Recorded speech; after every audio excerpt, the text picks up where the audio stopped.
morning. Welcome to the Los Angeles City Council. Today is Friday, July 8, 2005.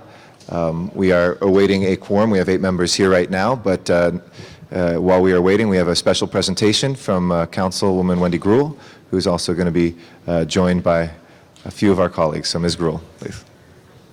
Thank you so much, Council Member Garcetti, and I am joined by my colleagues, Council President Alex Padilla, Council Member Greg Smith, and Council Member Tony Cardenas, and Council Member Tom LaBonge. Thank you. And we're all here, and I know Councilmember Jack Weiss would join us because we spoke about this yesterday to honor a very special gentleman who standing behind me, and maybe we'll have your family come up with you too, if you could. Yeah. His daughter said no. Deputy Chief Ron Bergman, and also who's not here today but wanted to send his congratulations, was Dennis Zine, who said, Ron, that he was your boss many years ago. Is that true? Yeah, for a while. For a while, okay. No comment. I think Alex said that's scary, but let me tell you a little bit about Ron Bergman. He was born and raised in the Midwest. He graduated from the University of Illinois with a Bachelor of Arts degree in business and served with the United States Air Force at both Strategic Air Command Base and Air Force Recruiting Service. In 1973, he joined the Los Angeles Police Department and has served tours of duty in the Foothill Division, Communications Division, Hollywood Division, Planning and Research Division, and he was promoted to detective in 1977 and worked as a criminal investigator. Upon promotion to sergeant in 1979, Bergman was assigned to the 77th area to serve on the Olympic Games Planning Group and Anti-Terrorist Division. During the 1980 Olympic Games, 84 games, it should say, he was responsible for planning and designing the Olympic Security Coordination Center. In 1981, he attended the FBI National Academy, and on July 1986, he was promoted to the rank of lieutenant in the Hollywood Division. In 1987, he was the officer in charge of the Anti-Terrorist Division's investigation section, which was responsible for the investigation of suspected and known terrorist groups and individuals in the Los Angeles area. During this time, he was responsible for protective intelligence details of visiting dignitaries and the President of the United States. In 1990, Captain Bergman was assigned as the commanding officer of Southeast Patrol Division and the West Valley Patrol Division, where he had line command over patrol personnel assigned to perform preliminary investigations and arrests. He was also involved in designing and implementing new community-based policing programs. He was assigned to Valley Traffic Division, where he renewed his concern for traffic management, and in September 1994, as Area Commanding Officer of Foothill Community Police Station. He started several community-based policing programs, including the School Police Council, the Foothill Clergy Police Council, and the Foothill Community Police Advisory Board. During this free time he had, he received his master's degree in public administration at the University of Southern California. In 1998, he was promoted to commander and assigned as the assisting commanding officer in Operations Valley Bureau. In January 1999, he became the commanding officer of the administrative group. He supervised Management Services Division and the Inspection and Control Division, and also one of his primary responsibilities was the implementation of community-based policing citywide. And on December 2000, Chief Bergman was promoted to Deputy Chief in charge of policing services for the San Fernando Valley and the commanding officer of Operations Valley Bureau. That's a lot of history about our own, as I call him, Chief Bergman in the San Fernando Valley. And all of us that represent the San Fernando Valley know that Chief Bergman was there day and night on the weekend. He was someone who believed strongly in community policing, who also told you what he thought, even if you didn't want to hear it, both as elected officials and I think even in the ranks of the Los Angeles Police Department. He was known for telling it as it is. But I know him as someone who was involved in gang prevention, who participated in the softball games. I know there's one actually tomorrow in the Valley Bureau again to ensure at Hanson Dam to work to prevent gang violence in our valley. But he has been the face of Los Angeles Police Department for not only the last now 5 years, but through the many tours he had in the San Fernando Valley, and particularly in the Foothill Division, which he is best known in the San Fernando Valley. I want to just identify a few people are here and then ask my colleagues to similarly say a few words. We'll ask Deputy Chief David Doan to say a few words, but we also have some of his captains who I'd like to maybe come up here with us and at least stand with us. Captain Albanese in the new mission statement station who is here, Captain Miller from Van Nuys Division, Captain Szymanski who is from Foothill Division, Captain Chambers, who is someone who worked in the Foothill Division before. We have Richard Tiefank from the Commission, Jerry Chaliff, who are also present with us today. I told the chief I would not embarrass him and tell stories. His wife said she wouldn't tell me any because she had to go home with him tonight. But hopefully my colleagues know some good stories as well. But most of all, he has been our friend in the San Fernando Valley. Let's give a great round of applause for Chief Ron Bergman.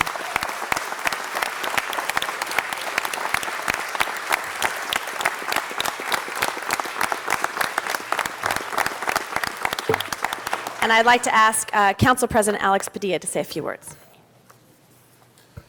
Thank you, Councilmember Gruhl, and congratulations to Ron Bergman, who I'm going to ask to step forward here. You're the spotlight today. I've known for some time, whether he remembers or not, from just a few years before my election to the council, having been active around the Haddon-Mercer area, which is, at one point was the hotspot for the entire San Fernando Valley. But he's had a tremendous tour of duty, as Councilmember Gruhl described. But I think the greatest legacy he leaves behind within the police department, and especially in the Valley, isn't the dignitaries that he took care of, isn't the special events, isn't a lot of the things that earn, some ribbons and some stars and some stripes. But the organization and bringing life to the tremendous community group that meets on a regular basis in the San Fernando Valley to combat gang activity and crimes being committed by young people. We talk about community-based policing a whole lot around this horseshoe and around the city, but nowhere have I seen it done to the extent that it's been done under the leadership of Ron Bergman, where we have community leaders involved, neighborhood councils involved, churches and clergy involved, law enforcement involved, other governmental agencies involved.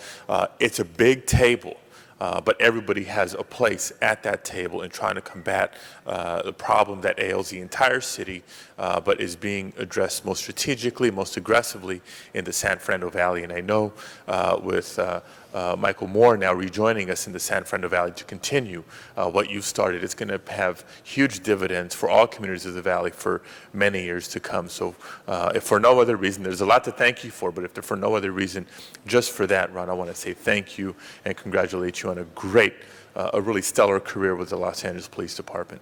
Thank you.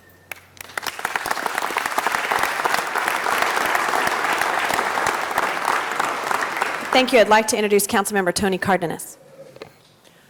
Thank you. I haven't known Ron Bergman 32 years, the entire time he's been on this police force, but I have known him long enough to know that many more people are alive today because of him. Many more people are alive today because he truly shows the compassion, the commitment, and the tough love that it takes to be the best cop you can be. And for him to wear those stripes and to actually talk to people and get them to understand that we do have a gang problem in Los Angeles, but the best way to deal with it is to go right to the heart of it and find out what the problems are and to deal with it in a way that we can actually turn these young people around. When I was in the state legislature, I was able to get tens of millions of dollars to the city of Los Angeles every single year to attack that problem. But that money would have been worthless, useless, if our police department didn't understand what their role and their responsibility was. And this man right here actually took it to a level like no one else in the entire state of California.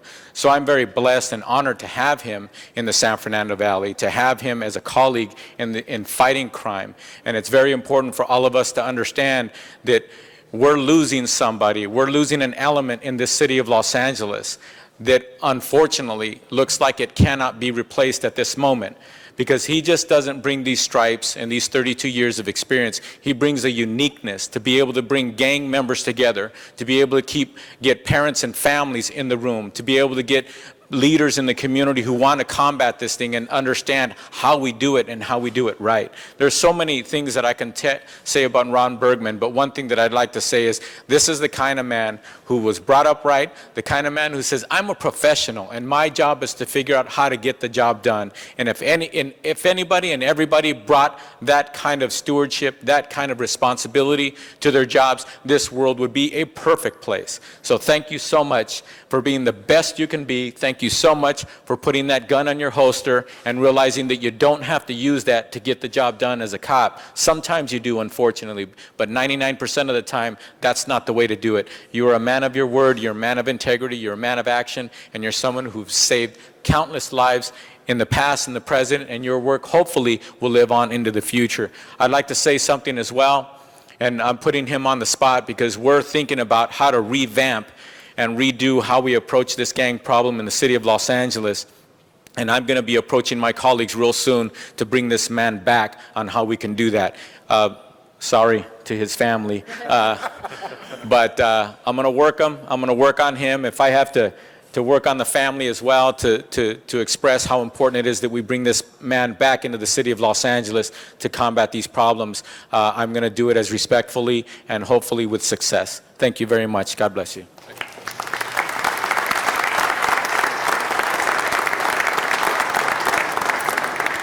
Thank you, Tony. And I failed to mention in the introduction that Chief Bergman was the creator of the San Fernando Valley Coalition on Gangs, a model program that is being replicated in cities across this country.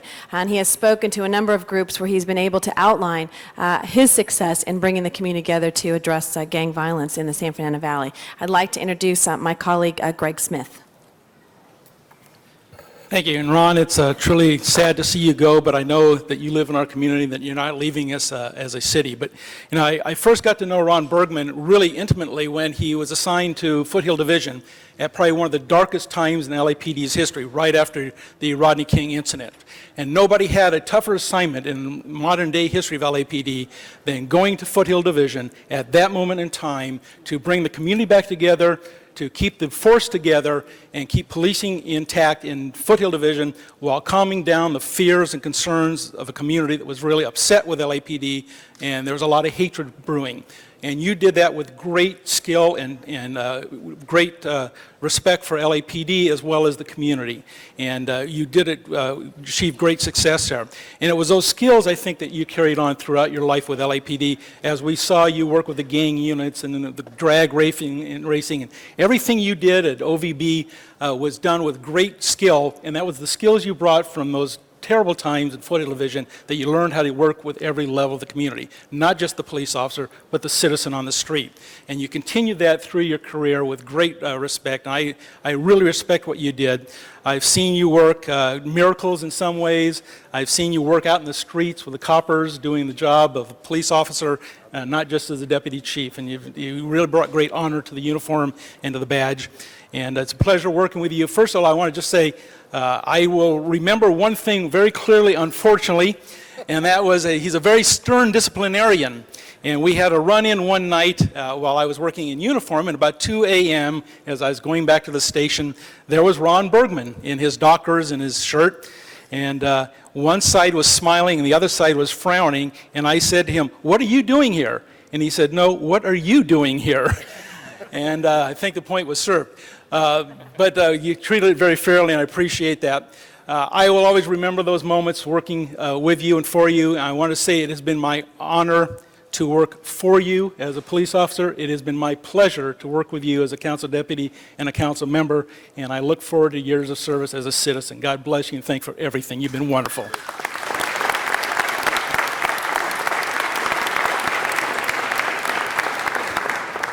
Thank you, and we're also joined by Councilmember Jack Weiss. Thank you, Wendy. Ron, I want to echo what everybody has just said, but I just want to conclude because I think I'm the final. No, one more. Oh, we got one more. Okay, then Tom will. All right. Well, then I'll just tee it up for you. Okay. The most impressive thing about you when it comes to the way in which you've served the Valley has been the personal relationships that you've formed with everybody throughout the Valley. I'll start with my office, and you know the people who work in my office so well, and you know them well because you've been a true partner to them, and you've been a true friend to them, and they're just broken up, that you're not going to be there anymore. And I know that sentiment that they have is replicated throughout the San Fernando Valley. Wherever there was a community group, wherever there was a civic group, wherever there were people, whether it's the neighborhood council in Encino, whether it's a million different VICA events, Sherman Oaks Homeowners Association, Studio City residents, Valley Village. I mean, whenever there was a group of people who cared about the quality of life in the Valley, they felt they knew you. They felt they knew you personally. They felt you were their friend and that you were there for them personally, and they were right on every occasion. That's a real testament to you because one of the goals, one of the important goals of the men and women of the LAPD is to establish that personal bond. I don't know anyone who's ever done it quite the way you have. Thank you very much, Ron.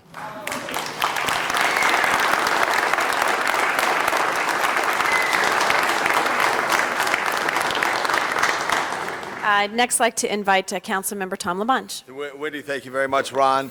Congratulations, 32 years in a patrol officer coming through the academy. Here you're standing here. One thing about Ron Bergman did, as everybody mentioned, how he involved community. He also engaged that department. And traffic.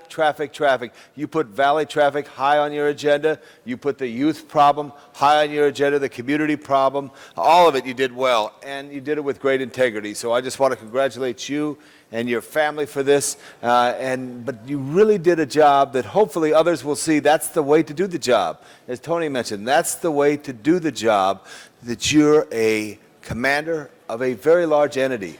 And you were very helpful, too, in helping the city stay together, show that the Los Angeles Police Department can do the job for all the city of Los Angeles. You made a great difference. I'm happy for you.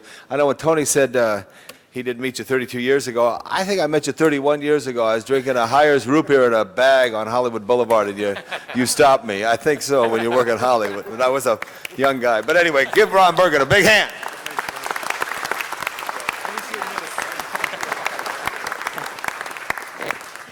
Thank you. I'd like to now, Chief McDonald joined us. I'd like to ask him to say a few words.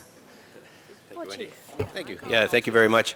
Ron Bergman, tough love. That was the first time I had heard that put together like that, but there's an awful lot of truth to that, both in Ron's dealing with the community and dealing with members of the LAPD as well. On behalf of Chief Bratton, the command officers that are joining me, and the others that weren't able to be here today, and the men and women of the Los Angeles Police Department, Ron, we owe you an awful lot. As was said earlier, Ron has his own unique style of leadership, of management, and truly one that's been extremely effective. I've known Ron for a lot of years, and when you look at the various assignments he's had, any individual coming into policing, if they had a vision to be able to do half the things Ron did in their policing career, they'd be very, very fortunate. A number of tough assignments, all of which were handled with equal professionalism, the ability to go in, get things done, turn things around when it was necessary, but to be able to walk away and get a response like this from the people that he left, moving on to the next command. And I think that comes down to one word: respect. And Ron had the respect of the men and women of the Los Angeles Police Department and of the many members of the various community groups throughout whatever areas work, most recently the Valley. An awful lot's been said, an awful lot more could be said, but on behalf of all of us, a sincere thank you. You've been a mentor, a friend, and a leader to the LAPD and to the community for 32 years. And again, a sincere thank you on behalf of all of us. Thank you, Ron.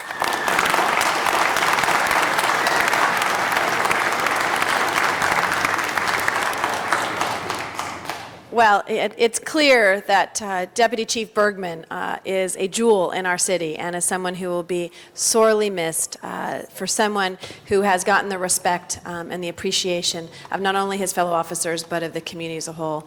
Let's give a great round of applause for, oh, wait. no, Just hold that applause 1 second, because we have one more council member who'd like to be heard, Councilmember Parks. Yeah.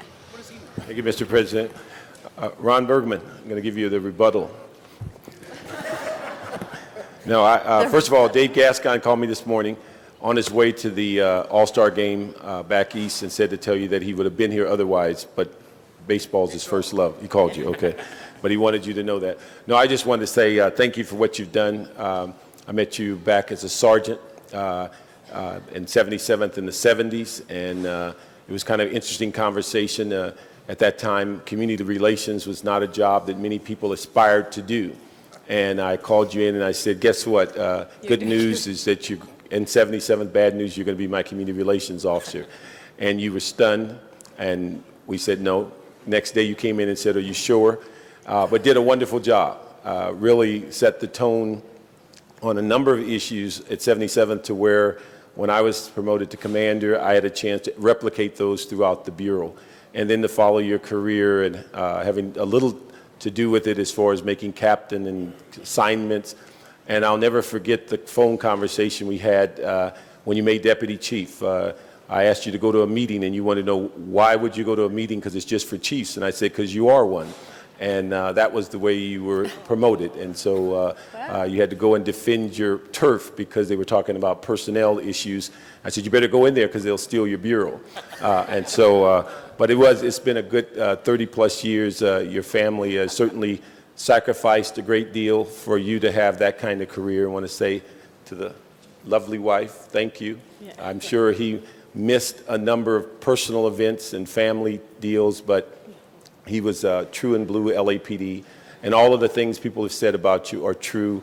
As you've always described yourself, you say you're never warm and cuddly, and you don't say and speak unnecessarily, but what you do say is important, and people do listen, and that's what's important. And you've made a remarkable transition of in dealing with crime in the Valley because you had the wherewithal to look at all of those individual pieces and pull them together to where you've made an impact on young people's lives. So thank you from the City of Los Angeles, thank you from the Los Angeles Police Department, and I think what you've done in the Valley will be replicated and you will save lives throughout the city and the region. Thank you. Here, here.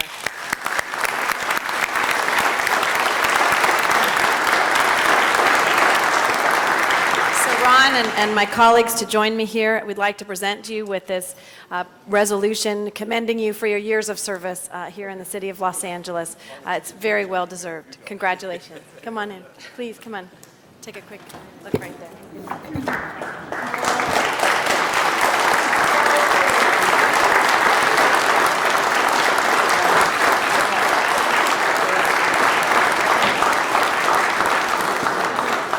And man, a few words, we'd like you to say a few words.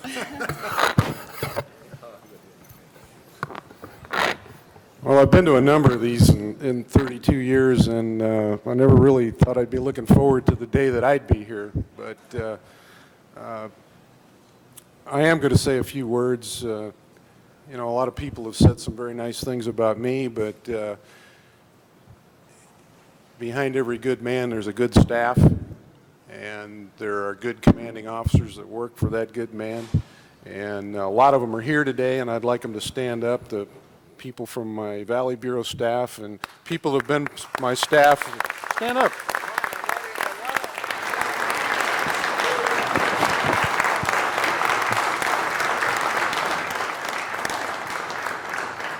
I mean, I couldn't do it without them. And I want to introduce my wife and daughter, wife Joyce and my daughter Elizabeth, and certainly behind every good man there's a good woman. In my case there's two of them. And needless to say, I don't win too many arguments in my family. I win more at work. So I want to thank you for recognizing me here today. This was very nice, pretty much unneeded, but nice nevertheless. I want to thank the council Because I'll tell you, 32 years is a long time. It's a long road. I mean, Councilman Parks, who was my chief for a lot of those years, I started thinking about it. I worked under 7 chiefs, including the interim chiefs, in 32 years. And Councilman Parks is the guy that promoted me into a number of those jobs, and for that I thank you that you gave me an opportunity to show what I could do. And but this council right now is probably the best council that I've ever worked around in the 32 years that I've been around. People listen, they take action. I mean, there are a lot of things we wouldn't be able to do in the Valley if it hadn't been for Wendy and some of the other Valley Council people with the street racing problems and some of the gang problems, and giving us a little bit of money to get started with the San Fernando Valley Coalition on Gangs. This is a great council, because some of those ideas I had a few years ago, or some of my captains had a few years ago when I was one of their peers, and nobody listened. But now the council listens, and believe me, you have made a big difference and made it a lot easier for me to bring down crime in the San Fernando Valley, and I want to thank you for that. Crime right now, we're leading the city in crime reduction in the Valley. We have about the best consent decree compliance, and Jerry Chaliff is here someplace. So Sitting over there, sitting behind Chief Parks. Jerry Chaliff is one of those guys that I thought I'd never get close to. I mean, Not everybody knows his history. yeah, well, I knew his history. He and I actually worked together a lot on the consent decree, and when it was just being formulated, and over the years, I think Jerry and I have actually come to appreciate each other's point of view, and turns out we're not too far off from the same point of view. So it has been an interesting 32 years. For those of you who maybe are only 32 years old, no, you're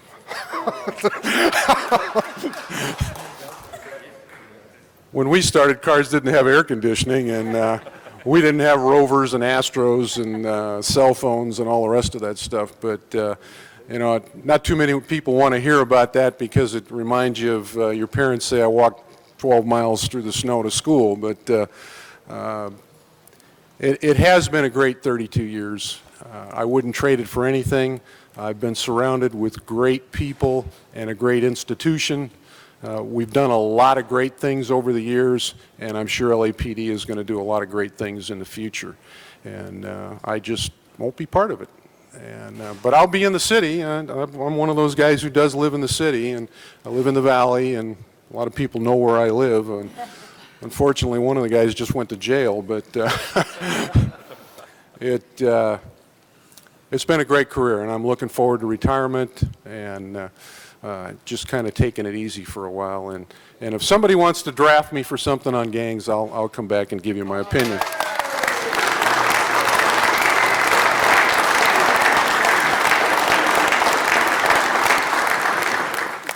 Again, thank you. The city family is probably the greatest family in the world. Bill Fujioka and I were talking a little bit before we came in here, and you know, he and I are survivors.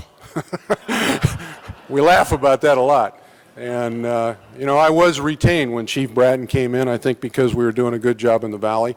And you know, he also gave me an opportunity to show what we could do in the Valley. So with that, thank you very much. Thanks to my family, thanks to all my staff people, thanks to the City Council. Love it.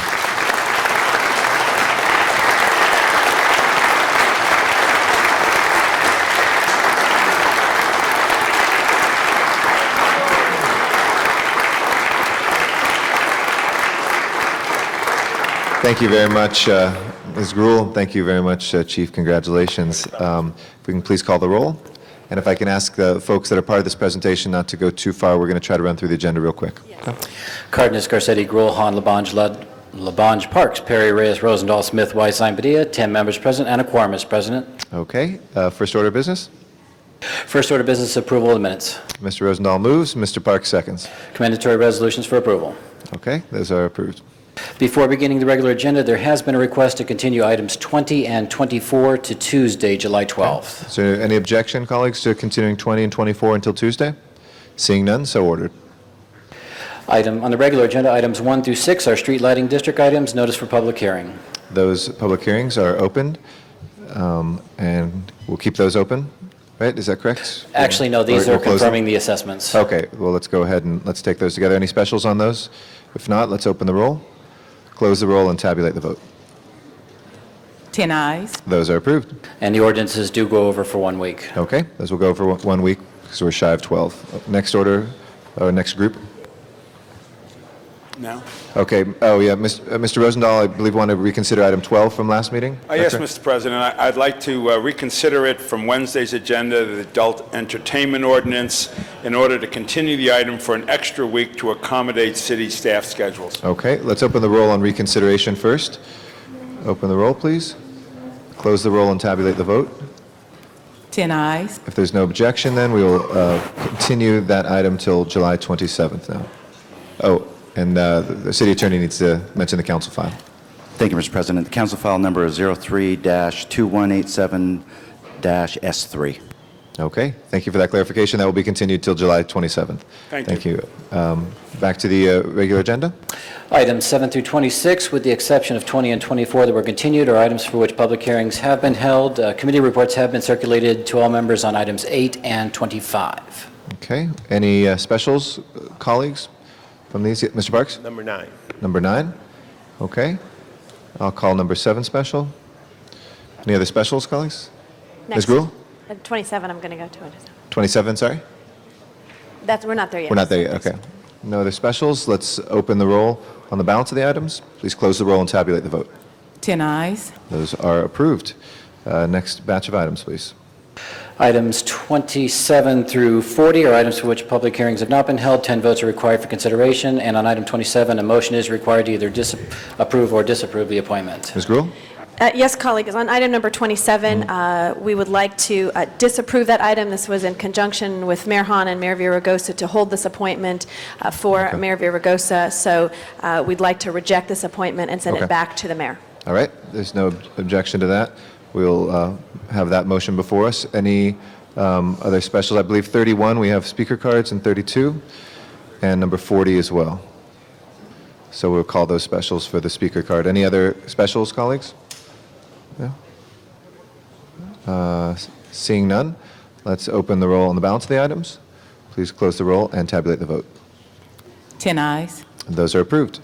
Next items? And again, the ordinances will go over 1 week. Okay.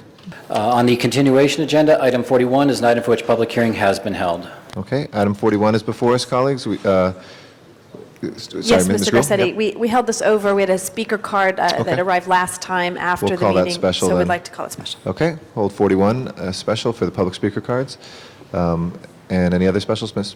Parks? On number 33, we have a technical correction, Okay, and we'll the go back motion and reconsider is that. being circulated. In just a second, okay. It's just item 41, Mr. Clerk, then? That was before us, right there? That takes care of the items called special. Okay, great. If we can reconsider item 33, let's open the roll on reconsideration for Mr. Parks. Close the roll and tabulate the vote. 10 ayes. That is before us. Mr. Parks? The technical motion is just merely clarifying the direction to the city attorney CLA as far as correcting direction as to when we seek additional legislation that may impose the STAR program on ABC licenses. We needed to also instruct them to evaluate whether the city's CUP process is also an alternative to address that. Okay. And so that was just missing in the report. And that's being circulated right now? Yes. Okay. Why don't we wait on that, and we'll just, as soon as that's circulated, Mr. Clerk, if you let us know, we can take that on consent if nobody else wishes to be heard. Okay. At this time, we'll take general public comment, then come back to the specials. And, yeah, Mr. Reyes? Number 8 forthwith, please. Yep. Sorry, can we have Mr. Parks' microphone? We asked for 9 for special, and it's not showing. Number 9, okay. We'll make sure that number 9 is called special. Okay. So now it's time for general public comment for items not on the agenda, but before us as a body. I'd like to call forward right now Jose Jesus Garcia Hernandez, Valentin Diaz, Federico Vargas, Maria Rodriguez, Alberto Tlatoa, Teodoro Sánchez, Alfio Delgado, María Hernández, Juan Martiñón, Bonifacio Reyes, Zeferino Hurtado, José Alfredo Vaquero, Eugenis García, Javier García, Marta Chévez, Remedios Zapata, Julián Ventura, Manuel Garay, Roberto Macias, on the South Central Farmers, please. We have two more to follow that as well. ¿No tienen a intérprete ahorita? Ok. Quiero dar los buenos días a la alcaldía y a este concilio. Mi nombre es José Jesús y pues estoy hoy aquí presente para continuar mi petición, que ustedes nos apoyen, así como la alcaldía y cualquier miembro en el gobierno que esté en capacidad de ayudarnos a mantener nuestro jardín, que es para todos nosotros en la ciudad y este condado, allí en la 41 y Alameda. Hello, we need a translator. Un momento. Un momentito.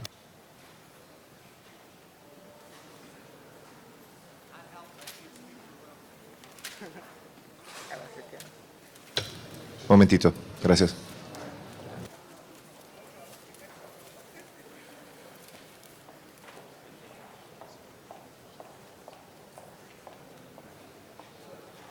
Buenos días. Mire, ahorita no lo estaba escuchando porque estaba traduciendo en inglés. Mire. Quiero dar los buenos días de nuevo a los miembros de la alcaldía y a este concilio. Pero deme un momento para decirles. I would like to say good morning to everybody here, to all the members of the council, and Y de la alcaldía y también. de la alcaldía. Ajá. ¿Dónde está el mayor? ¿Mande? Y también ahí. ¿También? Ajá. Okay. Y continúo pidiéndoles que nos apoyen para mantener el jardín que está ahí en la 41 y Alameda. ¿Quiere quedarse con él todavía con ¿Quién? él? Ajá, sí. And we would like to be able to keep our garden on 41st and Alameda. Porque nosotros ahí, ustedes mismos han visto cuánto problema hay ahorita en esta ciudad y en todo el mundo. I've noticed that you guys have been able to tell all the problems that we have. Y nosotros creo que estamos haciendo un buen trabajo. And we believe that we have done a great achievement in our streets. Con nuestros niños And with our children y nuestros adultos, and our adults. sobre todo los niños, porque estamos, creo, mucha gente piensa que nomás plantamos verduras, pero no. A lot of people think that all we do is grow vegetables, and that's not all we do. Nosotros estamos plantando una enseñanza a nuestros niños, a nuestros jóvenes, All we're really trying to do is give our kids good upbringing. We're a los jóvenes también, a los niños y a los jóvenes. Our kids and our youth. Y creo que eso va a ayudar a toda esta ciudad y a todo el mundo, porque esos niños saldrán con una idea mejor de cómo conservar este mundo, que al final de cuentas es para todos. Okay, me tiene que dar, porque necesito tiempo para traducirle todo. Pues usted dice mucho, entonces córtalo en la mitad. Okay. Quiero que... I think the thing we have been down there is a very good thing, because we're teaching our children, our young people, to preserve the nature for this world. That is good for everybody in this world. That's all. And that's going to reduce all the crime in the cities. Many people just think we plant just vegetables there, but you're wrong. We're planting ideas, but good ideas, not bad ideas to make crime, road on walls, just wasting time for our young people. We want our young people and all people in schools, all people not on the streets, just walking without anything to do. We want to keep all them working. and be good citizens with no problems for the cities and for the war. Thank you.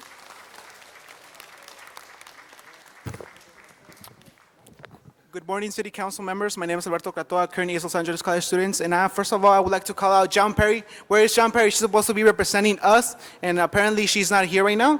Where is she at? The Garden of the 41st in Alameda has been and will always be the pride and joy of our community. It has provided many families with fresh fruits and vegetables on a daily basis. It's an educational place for children where they're able to learn their culture and learn healthy habits. Just like Tony Cardenas said before earlier this morning, we need to attack the root of the problem. Gang violence, for example. If we attack the root of the problem is our youth. If we expose them to positive environments in our community, they will grow up to become productive members of society. These are what the South Central Farmers are doing for our children. South Central Farmers are feeding families and promoting healthy habits and promoting safe environments for the whole community. We're just asking for this space, a space where children can run free and not worry about gang violence or any type of violence that have taken over our communities. So we're just asking you for support. We need this space. Y aquí estamos y no los vamos. Thank you very much. Gracias. Our next public comment speakers are Melrose Larry Green and Candido Mares.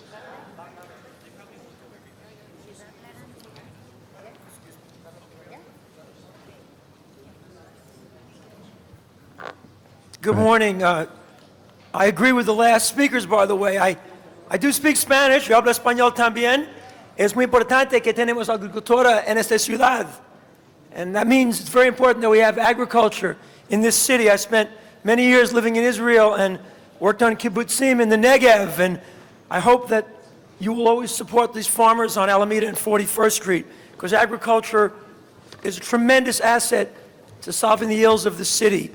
The reason why I came here this morning, I know time's a wasting, is to commend the great work of not just Mayor Villaraigosa, but the City Council. I saw you yesterday on TV at 5 o'clock on that press conference with the chief and with President Padilla and Mayor Villaraigosa.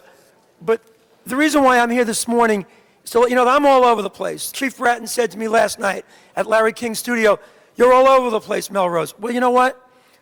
I can't keep up with Mayor Villaraigosa. I finally found somebody who's more all over the place than I am, and I love him. And I came here this morning to let you know that it's only been 1 week, but if this first week, which is only 1/2 of 1% of what we're going to get from Mayor Villaraigosa, is anything of a portent of what's to come, the city's in great hands. It's a very terrible event that happened yesterday in London. But as soon as I saw the mayor on TV, I got out and I rode on the subways, and I rode the subways today. I have my pass right here. And on behalf of the people of the city of LA, I want to thank each and every one of the 15 of you and the mayor for making us all feel very secure and safe in very troubled times. I know it sounded a little corny to come here and say, well, thank you, Mayor Villaraigosa, but you're doing a lot more than your job. And the accountant that I am, I figured out Antonio's working about 120 hours a week for the city of LA, and I know how much money he's making, and the city's getting a pretty good deal with Mayor Villaraigosa, and I love the way you're all working together. My only regret is that he didn't hire me. But the night is still young, as they say. Anyway, time's a wasting. Have a great weekend. I'll see you Sunday with the Colombians at Hanson Dam. Hasta la vista, pasen mi fin de semana. Thank you. Mr. Mares. Good morning, Mr. President, council members. Why do we continue to lose our jewels? Mr. Ron Bergman, Deputy Chief Bergman, is probably the crown jewel of the police department. I've had the experience of working with him and having to deal with him because, as you know, I have a son who became a gang member, and we lost him to drugs and gangs. And I was taking my son out of the Van Nuys station one day, and he took my son and myself aside, and he said, never give up on this kid. And he told my son, never, ever give up on yourself. And he's done that over and over and over again throughout the San Fernando Valley, throughout the city. That gentleman is a saint. Here's a police officer that not only has the respect of the police, of the public, but of the gang members, because he looks at them and he sees them as human beings. Today, my son is 26 years old. He's taken a long time, but he's finally kicking drugs. He's gotten rid of the gangs. That is what that man has done. If you do not use that man in the proper position, czar of gangs, whatever it is, do not allow that man to just fade off into the sunset. Please, let's utilize that man. He is a gift to this city. Thank you.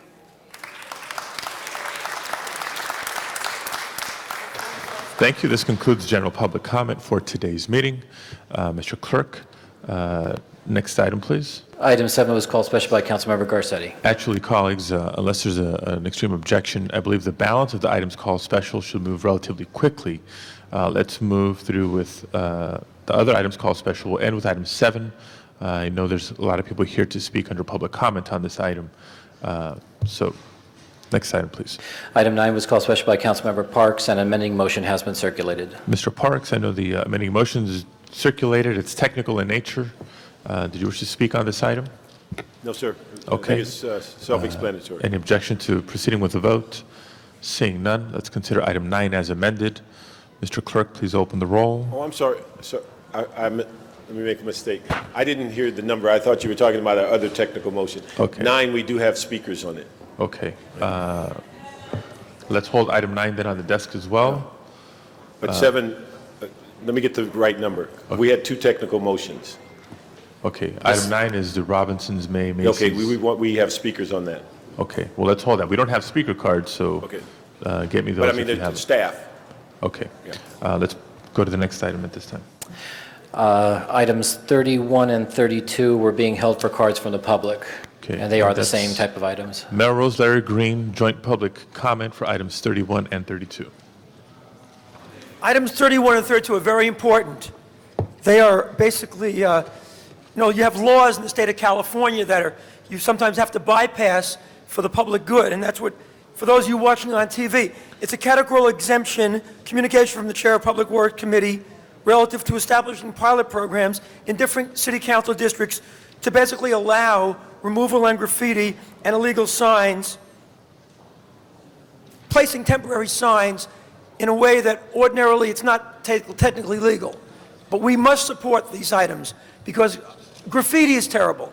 If you own property, the last thing you want to see is graffiti on your property. And for those of you kids that are doing graffiti, we need graffiti zones. But the graffiti zone should not be someone else's property. I think you'd all agree with me. All you great, good-hearted liberals, you're wonderful people. But I do support 31 and 32. This is a wonderful idea. We have to also respect, only way to beautify the inner city is by cleaning it up. And whatever tools the city needs to legally do it, let's go for it. So I definitely support 30, 31, and 32. But read these agendas, folks. Read them because it's good for your reading comprehension. These complicated words are good for your reading comprehension. Thank you. Thank you very much. This concludes public comment on items 31 and 32. Members of the council wishing to speak on these items? Seeing none, let's open the roll, close the roll, and tabulate the vote. 10 ayes. Those are approved. Next item, please. And the ordinances do go over for 1 week. Next item. Item 33 was called special by Councilmember Parks, and that amending motion has been circulated. Mr. Parks?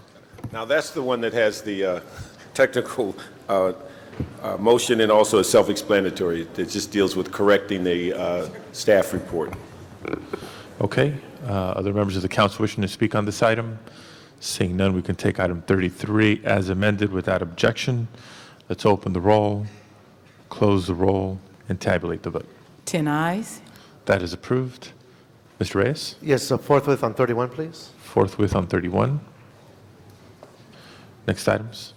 Item 40 was called special for a card from the public, but I understand that has been withdrawn. Has been withdrawn. Is there an objection with proceeding with the vote on item 40? Seeing none, let's open the roll, close the roll, and tabulate the vote. 10 ayes. That is approved. Next item. Item 41 was called special for cards from the public. Okay, we're going to take item 41. We only have a couple speakers on this item. I'm going to ask people to be brief here. On item 41, we have Joseph Dardashti, Ralph Arnold, and Sharon Arnold.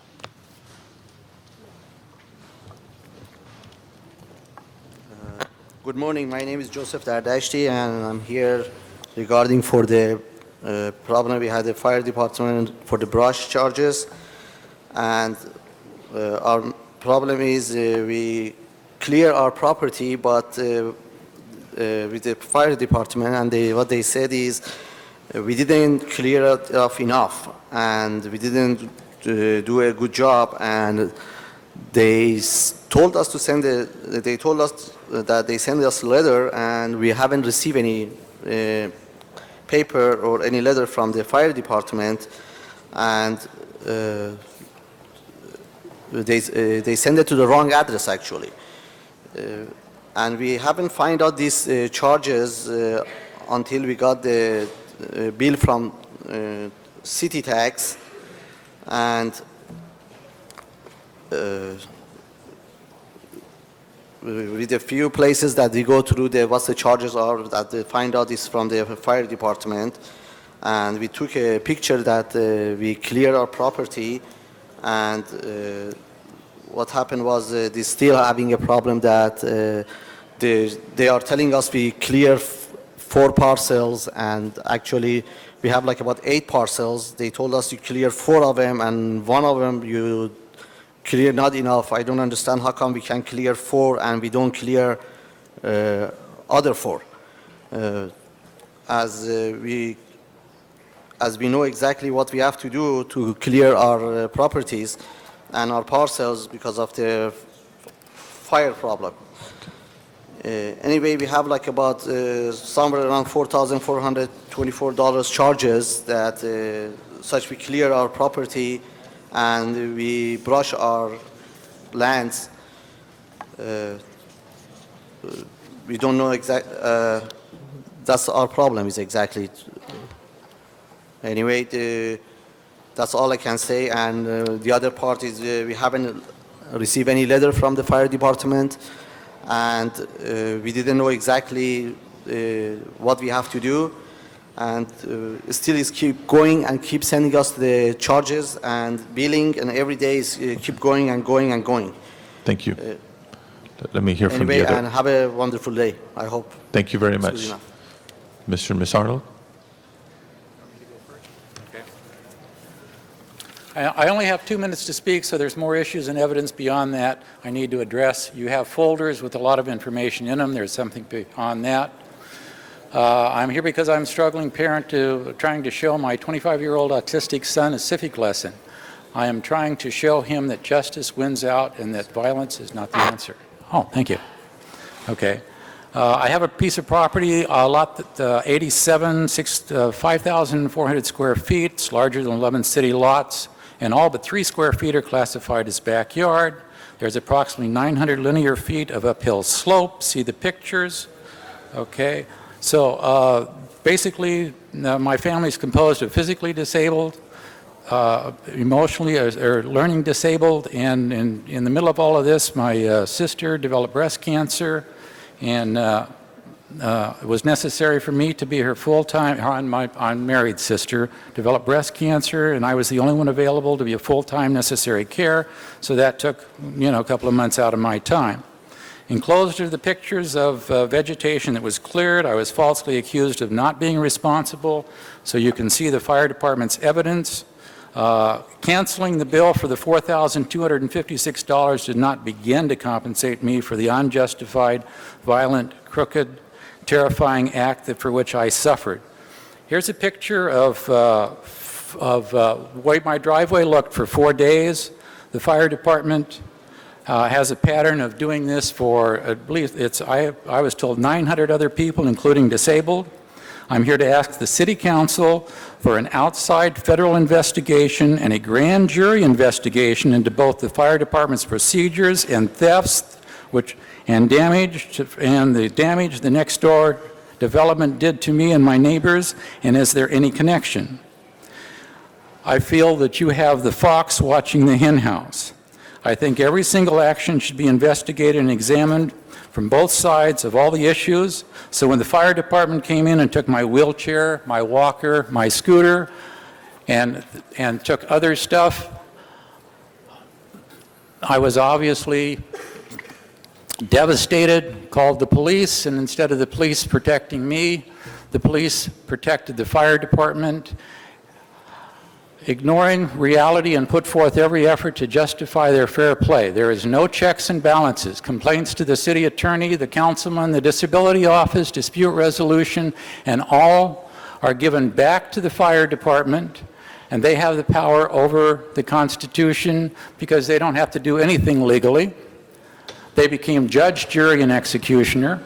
When we had threats of violence and physical harm, and they called the police, okay, over and over again.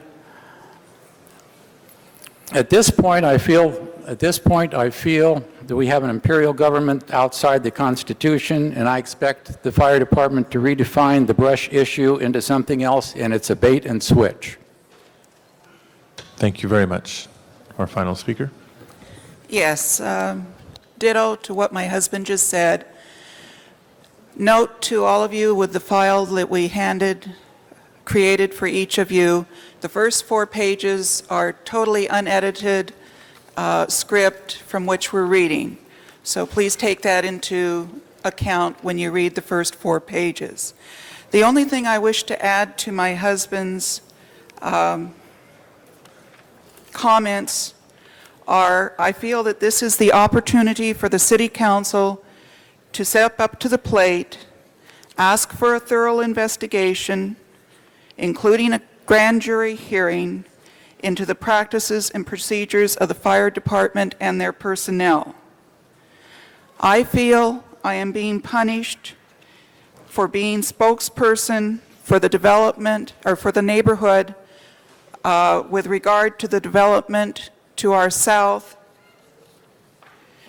trying to keep the developer from further damaging our property, our neighbor's property, because Building and Safety has not delivered on their promises or made sure the development corrects its non-compliance issues for over 14 years now. That in and of itself is another issue. This whole experience that was over a week left me and my family feeling as if we had been raped and violated, and that our property was taken from us. There was no reason for it. The issue was brush clearance. We cleared it. We went well past the parameters of the fire department. Even the 100-foot notice that was given to us after the fact in October. Ma'am, if I can ask you to conclude, please. Yes, I am. I feel that our bill should be negated and further discussion take place. Thank you for listening. And Wendy, no Home Depot in Sunland. Thank you very much. This concludes public comment on item 41. Members of the council wishing to speak on this item, beginning with Ms. Gruhl. The first speaker was from my district on the property. You're, I know, from another district, but thank you on the no one of you. Oh, in one of my constituents. Oh, great. Nice to see you. Colleagues, this is always a tough issue for us in brush clearance. And again, the first gentleman who spoke was in my district.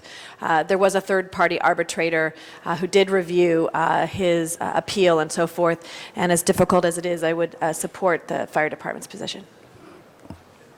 Okay. Other members of the council wishing to speak on this item? Seeing none, let's open the roll, close the roll, and tabulate the vote. 10 ayes. That is approved. Colleagues, at this time, we still have item 7 and item 9 still before us, both which have members of the public here to, or excuse me, item 7, which has members of the public here to address the council, item 9, in which we need a staff report, and I am very well aware that we still have 3 presentations still set for today. There's a number of council members needing to leave early, and I don't want to lose a quorum before taking care of the business of the council. So for everybody who's here to be part of one of the presentations, I want to thank you for your patience, and we'll get back to presentations as quickly as we can. At this time, let's come back to item number 7. Let me also announce that item 7 has had public hearings in committee. And so, although we're not required to reopen the public hearing at the request of Mr. Rosendahl and Mr. Garcetti, we will reopen the public hearing, but only for a limited time. There's a number of people here to speak. We have cards on both sides of the issue, meaning people who are here for what's before us, people who are here against what's before us. And to be fair, I want to allot for time for both sides. So maybe 10 minutes on each side. Does that seem fair, colleagues? And what I'll do is I'll take up first cards from members of the public who are here for what's before us, and I'll read off all the names. I'd ask that you please come forward and form a line behind the podium. We're going to start a 10-minute clock over each of my shoulders here. I'll try to remind each speaker when a minute has gone by, when 2 minutes has gone by, but the more time any individual speaks means there's less people who get to testify who agree with their position. So I'd ask that you be brief. I'd ask that you not be too repetitive of what speakers before you have said, and in so doing, you'll help expedite the public hearing. When the 10-minute clock runs out for your side, we're going to stop taking testimony from folks on your side of the issue, and then we'll take up the comments from people who are against what's before us. So with that being said, Madam Clerk, if you can help us place up that 10-minute clock, and the council will call forward Mr. Paul Waters, Roger Kogan, T. Santora, Joe Goldman, Pam Cook, Rusty Millar, Edward Gutierrez, Jason Lyon, and Russell Brown.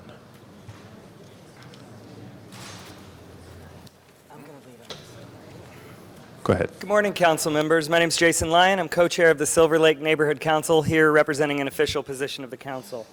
The motion before you today represents a perfect partnership between neighborhood councils and the city council. In May, the Silver Lake Neighborhood Council unanimously adopted a resolution in support of marriage equality for same-sex couples and called on our representatives in the council to do the same here. We want to express our undying gratitude to Councilmember Garcetti for his courage and support in introducing this motion. We're aware that this is a difficult issue for many people, and we are grateful that he was willing to stand by us and put the principle of justice before politics. I also want to thank Councilmembers Labange and President Padilla for their wisdom in broadening the motion after the failure of AB 19. As a technical matter, I would ask that you restore the phrase originally introduced by President Padilla that this support will apply in this or any legislative session, so that we don't find ourselves back here in 6 months arguing the same case before you. And finally, there are many of us who want to speak, so I think I'll step aside. I urge you to vote yes. Thank you. I'm Paul Waters. I'm the founder of the Los Angeles Neighborhood Council Gay and Lesbian Caucus, and I'd like to read a few passages from the speech given by Spanish Prime Minister Luis Rodriguez Zapatero upon the submission for final approval of the law extending same-sex civil marriage to couples in Spain. We recognize today that the Spanish rights of same-sex couples to enter in a marriage contract before Spain, Belgium, Holland, and 2 days ago Canada did the same. We have not been first, but I'm sure we will not be the last. After us, there will be many countries motivated honorable members by two unstoppable forces, liberty, equality. We are not legislating honorable members for the people far away and not known to us. We are enlarging the opportunity for happiness to our neighbors, our co-workers, our friends, and our families. At the same time, we are making a more decent society, because a decent society is one that does not humiliate its members. It is true that they are only a minority, but their triumph is everyone's triumph. It is also a triumph for those who oppose this law, even though they do not know this yet, because it is their triumph of liberty, their victory, that makes all of us, even those who oppose this law, better people and makes it for our society. I have Spanish heritage. I'm very proud of my Spanish heritage when this happened. I'm hoping that as a longtime resident and born here in the city of Los Angeles, the vote today will make me very proud of my city. Thank you. Hi, I'm Roger Kogan with the LA Gay and Lesbian Center. I want to thank the leadership on this bill, Council members Garcetti, Perry, Labange, and President Padilla. I hope I haven't omitted anybody. We're here today because there really has been a profound change, a profound evolution in the nature of marriage. Not long ago, women were considered the chattel of men. There was no right to vote. There wasn't contraception. Abortion was not legal. Not long ago, marriage between the races was not allowed. It wasn't until 1948 that the California Supreme Court struck down a law prohibiting interracial marriage, and the U.S. Supreme Court didn't follow until 1967. Not long ago, domestic partners were not allowed. Back in 1993 and 94, Assemblyman Katz, under his leadership, got the first domestic partnership bill in the country ever to reach a governor's desk. That was vetoed, and its successor wasn't law until 1999 and took effect in 2000. There's been a lot of change. We're part of a tide of history, and we all should be very proud of the support that this council has given human rights. Thank you. Hello, my name is T. Santora, Executive Vice President of the Communications Workers of America, Local 9000 in Los Angeles, National Vice President of Pride at Work, AFL-CIO. On behalf of my union, the Service Employees International Union, American Federation of State, County, and Municipal Employees, Office of Professional Employees International Union, Coalition of Labor Union Women, Labor Council on Latin American Advancement, all of us together on behalf of the labor movement want to thank you for what you've done today. We've tried to work throughout the nation to make equality a reality in this country. Los Angeles has taken a great step towards that end today, and I want to thank you. Good morning, council members and council president. My name is Pam Cook, and I am a over 20-year resident of Los Angeles. Back in the 1740s, my forefathers fought for this country. My forefathers came over from Scotland in order to have a revolution in this country. It was a revolution of religious freedom, and that's what basically we're asking for now, religious freedom. 21 years ago, to tell you my personal story, I was married. Many of you don't know that. You know me personally, but you don't know that I was married. As a 23-year-old, I didn't know what was in my heart and in my mind. I know now, as a 44-year-old, I know that I love my partner, Nancy. On February 13th, when we were married in San Francisco, we exchanged vows. No one can take that away. That's there forever. What we ask is for the state to actually recognize our equal rights and to confer all the benefits of marriage on us. Thank you very much. Good morning, council members. I'm Joe Goldman. I am 16 years old and live in Pacific Palisades. At age 14, I came out to my parents, and by my 15th birthday, I was out to all of my friends and family. If it were not for the hundreds of thousands of people who live in Los Angeles that are like my friends and family, I would not be able to live as a human being to my full potential.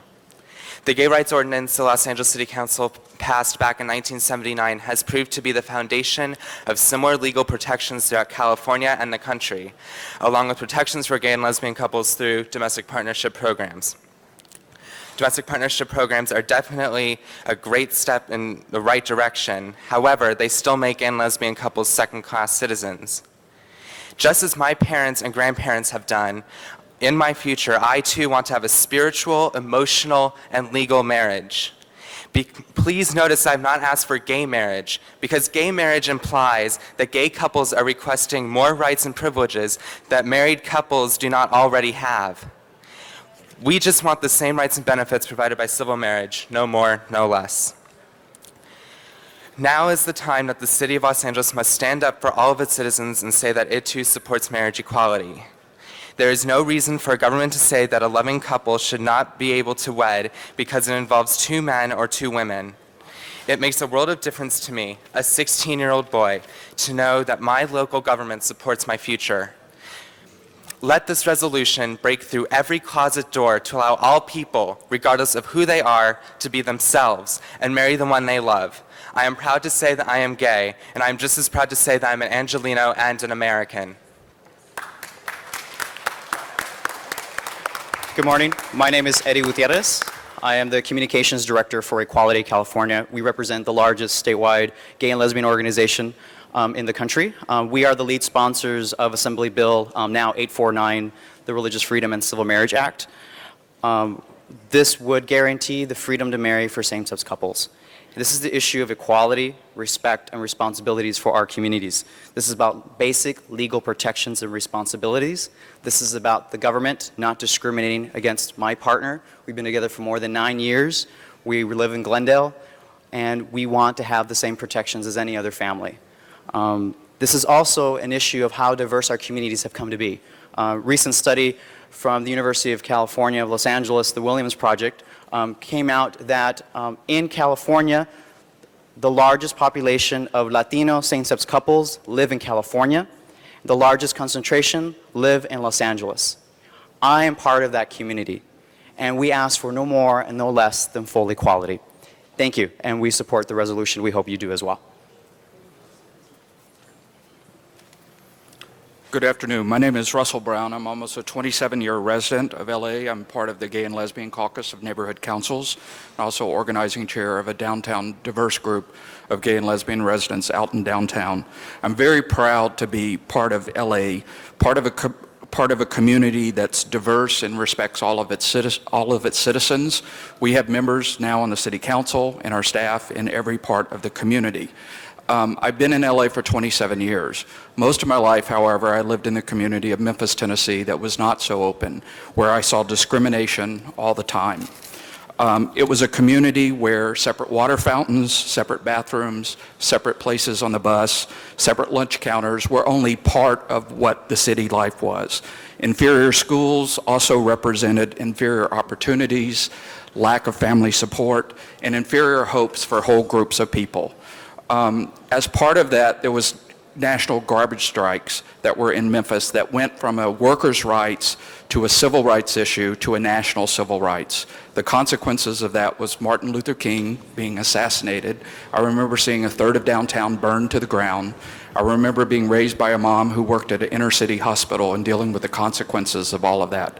I think we have an opportunity now to make sure that that discrimination and treating everybody equally does not happen in the city of Los Angeles, and I'm very proud to be part of the group that can say we've learned the lessons from the past. We understand that equal means equal, that family rights means all families are respected, that the way God created me is part of God's purpose, and that we can all be one part of the big family of Los Angeles as diverse and open and proud of who we all are. Thanks. Thank you very much. And as I mentioned, folks, the clock over me is now 41 seconds over. I'm going to have to end. Can we ask for comment on 30 this item. seconds and an additional 30 seconds on the other side, Council President? Situate of our district too, and ask that he get 30 seconds, take it out of my time. Okay. How about 20 seconds? I'll be quick. Thank you. Thank you, Councilman Lamonge. I'm Rusty Millar with the Silver Lake Neighborhood Council, and I certainly express my support of Councilmember Garcetti and Perry for sponsoring this resolution.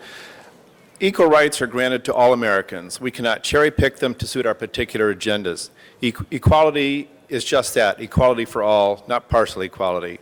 Elsewise, in years past, there are some members of this board that would not even be allowed to be sitting at this table. And there's 3 of them that 85 years ago would not have been able to vote. So I'm going to ask you There's to wrap something it up here. about liberty and justice for all, and that means equality for all. Thank you. Thank you very much. Okay, if we can reset the clock. And at this time, call forward Pastor Craig Hayes, Sol Annenberg, and Keith Hardin.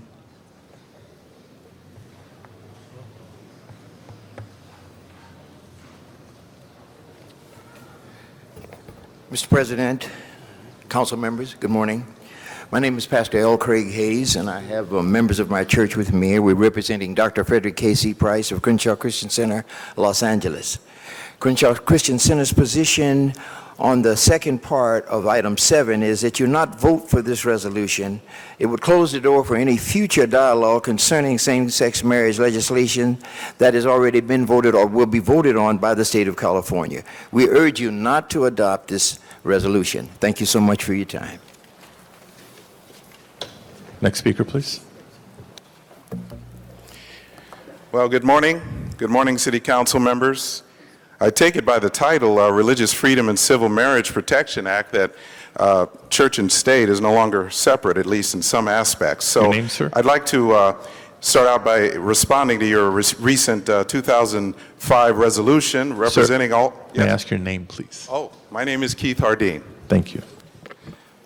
Okay, in response to your recent 2005 resolution representing all of Los Angeles County in support of state legislators to change the current different gender requirement in the state's definition of marriage to include same-sex couples, not only does this disregard the people of California who voted unanimously in favor of Prop 22 in 2000, which defines marriage as only between a man and a woman, it continues to contradict that law of nature set by the Creator of all men for their relations towards each other before human law ever existed. As Alexander Hamilton, a signer of the U.S. Constitution, once said, the law of nature as dictated by God himself is superior in obligation to any other. No human law is of any validity if contrary to his will. On that basis, let the record state, therefore, be it resolved in concurrence with the laws of nature and the people of California, I, Keith Hardeen, a resident voter of the 13th Council District and a born citizen of the United States, hereby oppose AB 19 and any other type of legislation that would be contrary to the laws of nature's God, which set the constitutional standard for preserving equality, liberty, and self-governance in this country. Thank you.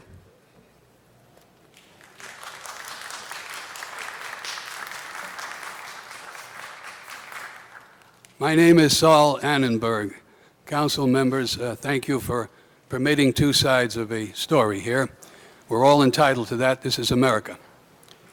One of the proponents in favor of same-sex marriage has stated that God created them that way. And maybe that's correct. Maybe that's correct because you've got a little splaining to do, like they used to say on the Lucy Show. You've got a lot of splaining to do. Because if God created them that way, a UCLA study supports that. So we've got to be honest with each other, and we've got to have dialogue here.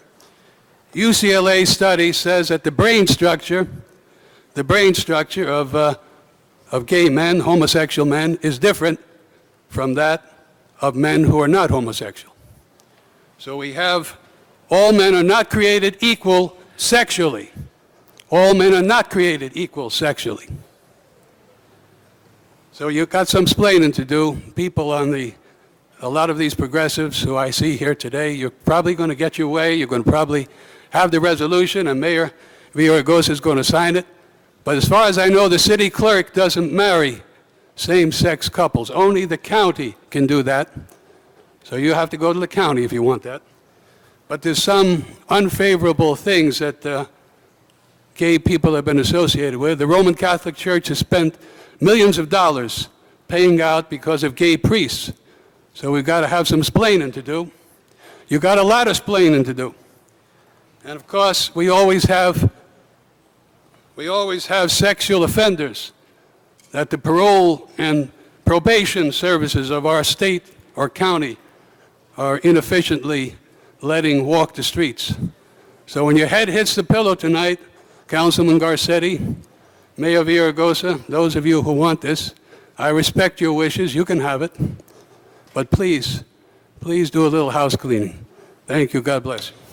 Thank you very much. This concludes, once again, public comment on this item. Members of the council wishing to speak on this item. Members of the council wishing to speak on this item, beginning with Mr. Rosendahl. Mr. Garcetti. I think since we are going to be continuing this till Tuesday, Ms. Perry's not here, who wanted to vote, among others. She was the seconder of it. I will be very brief today, and I will keep my remarks until Tuesday. I just want to thank everybody who's come here today to give their voice. You're right, this is America, and that is their opinion, and this is very much based on that tradition, not just in America, but of natural law and human rights, of the dignity inherent in every human being and the equality of every human being. So I'm proud to be able to stand here. I'm very glad that we've had such a broad array of leadership in this city that stood here as well in support of this. And this is no doubt a painful conversation, as conversations 30 years ago about civil rights were painful for many. but it's the right direction. It's a direction which I think one generation from now we will look back and wonder, why did we even have to debate it? It's one that establishes a basic dignity of all human beings, no matter where they're born, no matter how God did create them. And we seem to be in agreement that we all are created in God's image. And as such, we need to embrace those many multifaceted images, like through a prism of light. And where we land, each one of us, is where we live our lives. And I think that this step, if we can get AB 19, and I would indeed take Mr. Lyons' suggestion that we amend that to make sure that it would be not just this session, but in all future sessions of the legislature, is a step down that road. That destination seems very far away, and yet we see the courage of a few people 30 years ago, 40 years ago, with racial civil rights. We see that courage 80 years ago with women who we vote on Tuesdays because that used to be Women's Wash Day, so all the men could go vote while women did the washing. Each one of these steps makes not only individuals who have been denied rights have more dignity, it makes our society more dignified too, so I look forward to that day. Thank you. Mr. Rosendahl.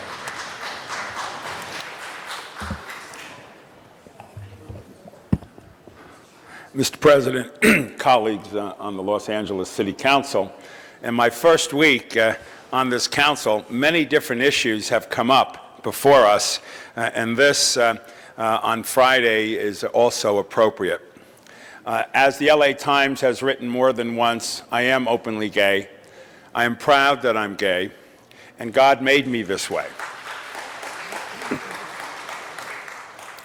This is my Bible. I've had for 35 years, and there are tears in it, in the sections of Matthew, Mark, Luke, and John, as I was wrestling and struggling with my identity. When the AIDS epidemic came in the 80s, and all of a sudden people told family and friends that they were gay, we realized that many of us who were in our closet, no longer in our closet, are our brothers, our sisters, our mothers, our uncles, our aunts. In my struggling to come to my understanding of my relationship with God, I finally realized that God created nature, and God makes no mistakes. So we're not a mistake, we're not an accident, we're just another expression of God's will. Now, I want to make sure people understand we want civil marriage, and I want to take a couple of quotes, but first I want you to see a couple of pins. The first pin is a Dignity pin. Dignity is a group of gay Catholics that up until the last Pope, John the 23rd, was very encouraging, but Paul II wasn't, and neither is the present Pope, were allowed inside the church as a expression, another expression of God's will. Many gay Catholics continue to practice their religion and appreciate their relationship to God. The second pin you see is the Hands in Healing, which is an Episcopal Los Angeles youth program, and one of their peace missions was to see the Matthew Shepard Monument. So we're all in this together. I'd like to remind you, and I'm just going to quote from Rabbi Lisa Edwards, who said, "Civil marriage must be differentiated from religious marriage, because religious marriage is an institution and a religious concept that must remain the domain of religion. But civil marriage is a set of legal protections and benefits that the government grants based on the possession of civil marriage licenses." We don't expect all religions to recognize same-sex religious marriages, but we do believe that the government must give equal protection to all of its citizens and equal respect to all religions. And I might say that because we are not granted civil marriage, we are denied benefits that most Americans take for granted. We want our civil rights, which we don't have in this great country, on every level. For instance, if in an immigration story you have a partner for many years, that person is not granted citizenship like a heterosexual couple is. Retirement. Gay couples do not have the legal rights to live together in a nursing home. And as we get older, our partners are not necessarily going to get the pension, the Social Security entitlements, inheritance, and all of the other aspects that our heterosexual brothers and sisters take for granted. These are medical decisions, visitation rights, health insurance. All we want are our basic human and civil rights. In the tradition of Joel Wax and Jackie Goldberg, I've assumed a position on this council, and among other things, I represent the gay and lesbian, bisexual, and transgender community, and I say to all my colleagues, all we want are our basic civil rights. Thank you, Mr. President.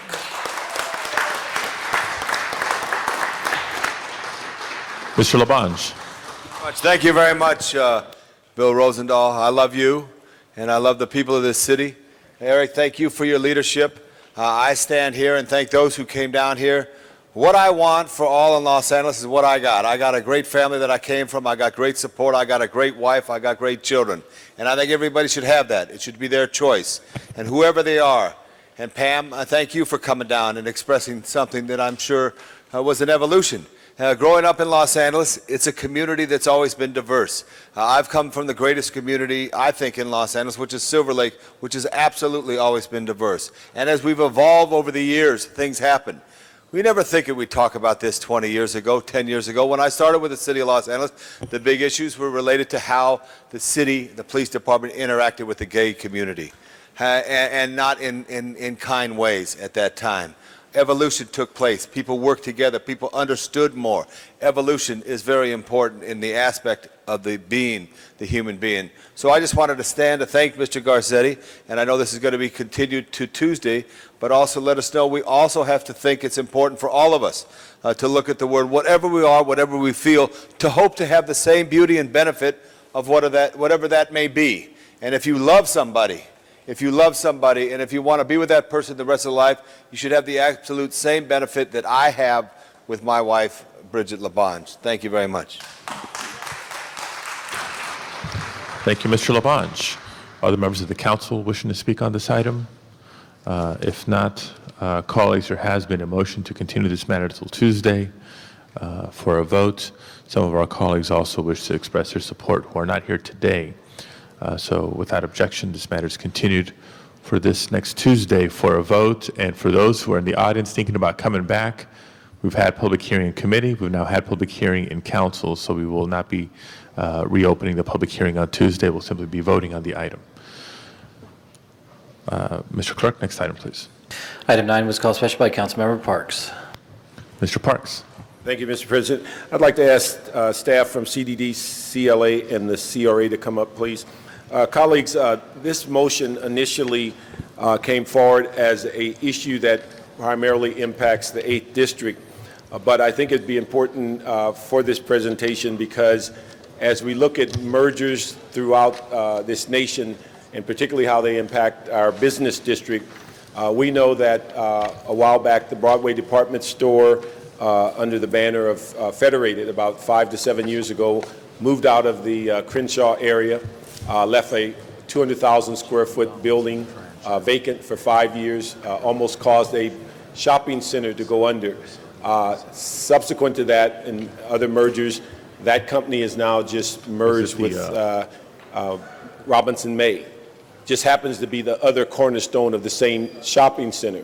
And so as we look towards the future, and if Federated, Robinson May continue this merger, it could impact Macy's and a variety of other stores citywide in the fact that they'll be making decisions as to whether stores will close, what stores will close, what products will be left in the community. And if you are in the same situation as we are in the 8th District, where we're attempting to redo a Marlton Square after 25 years of desolation, that it could not be a positive to lose another major cornerstone of a shopping center merely a block away. And so I'd ask that the staff here give us a presentation of what and how this might impact citywide. And if you have stores in your business district that are under the banner of Federated, Robinson May, or Macy's, that this merger could be of a major impact to your community or your surrounding community. Mr. Smith, you're going to lead it off, or how are we going to? Okay. Mr. President, members of the Council, Paul Smith, CLA. The resolution before you essentially asked the Federal Trade Commission and the State Attorney General to look closely at the merger of these two entities and see how this merger would have an economic impact upon the community of the effect in the Crenshaw community. As Councilmember Parks said previously, in 1989, Federated took over the Macy's brand and immediately closed the store in the Crenshaw Mall. That action had a devastating impact on that community. As we all know, Crenshaw is a major shopping destination in South LA. It provides jobs, commerce, and retail opportunities for those who live there. Councilmember Ridley Thomas attempted over a period of time through the help of the CAO and the CRA and the CLA to assist Federated in keeping that store. That came to no avail. The community now is very concerned that this merger with Federated and Macy's stores, with the May Company, will have the same effect that it did in 1989. That will have a precipitous closure of that facility. It's 150,000 square feet of retail. That could have a very detrimental impact on the community. Especially now that we are looking at Crenshaw in a larger context. We have, in that corridor, we have the mall, we have Magic Johnson Theater, one of the most successful theaters in the United States, and then we have coming online is the Marlton Square project, which will have both housing and a commercial retail components to it. What the amendment to this resolution does, it says, initially we would ask them, city staff that is, CDD, to look at the impacts on a local basis on Crenshaw. What we're asking now is them to take a look at what would happen citywide if these stores were to be, how these stores could be impacted by the merger of these two companies and the possible closure of those stores. Remember when in 1989, both the Crenshaw and the Macy's store in Westwood was closed.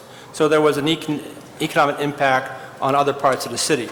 So the amendment to the resolution essentially heightens the profile so we can tell the state and we can tell the federal government that we're looking at this at a local level on a larger profile citywide, Mr. President. And hopefully that we'll have our colleagues over at the Community Development Department, colleagues at the CRA to look at this broadly, but also focus on the Crenshaw situation and report back to the council member of the 8th District so we can take this information and provide it to the Attorney General, State Attorney General's office as quickly as possible. Mr. President. Mr. Jenkins, do you have anything to add, or has Paul covered it all? Only that I'm Al Jenkins. I'm the project manager for the Crenshaw redevelopment project area where the shopping center is in. The redevelopment agency is in full support of this resolution. The agency also issued a letter to the State Attorney General asking them to look into the matter to help hopefully take a look at what type of impact this type of a merger would have on the shopping center. The community is very concerned about the implications this would have. The Community Advisory Committee as well. So just to, I think Paul did a good job of explaining the background here. The agency is in full support of the resolution. Michael, you may have, could you comment on some of the material you're going to be gathering, particularly that may have citywide impact? Good morning, Mr. President, council members. My name is Michael Uzon. I'm the director of the Industrial and Commercial Development Division of CDD.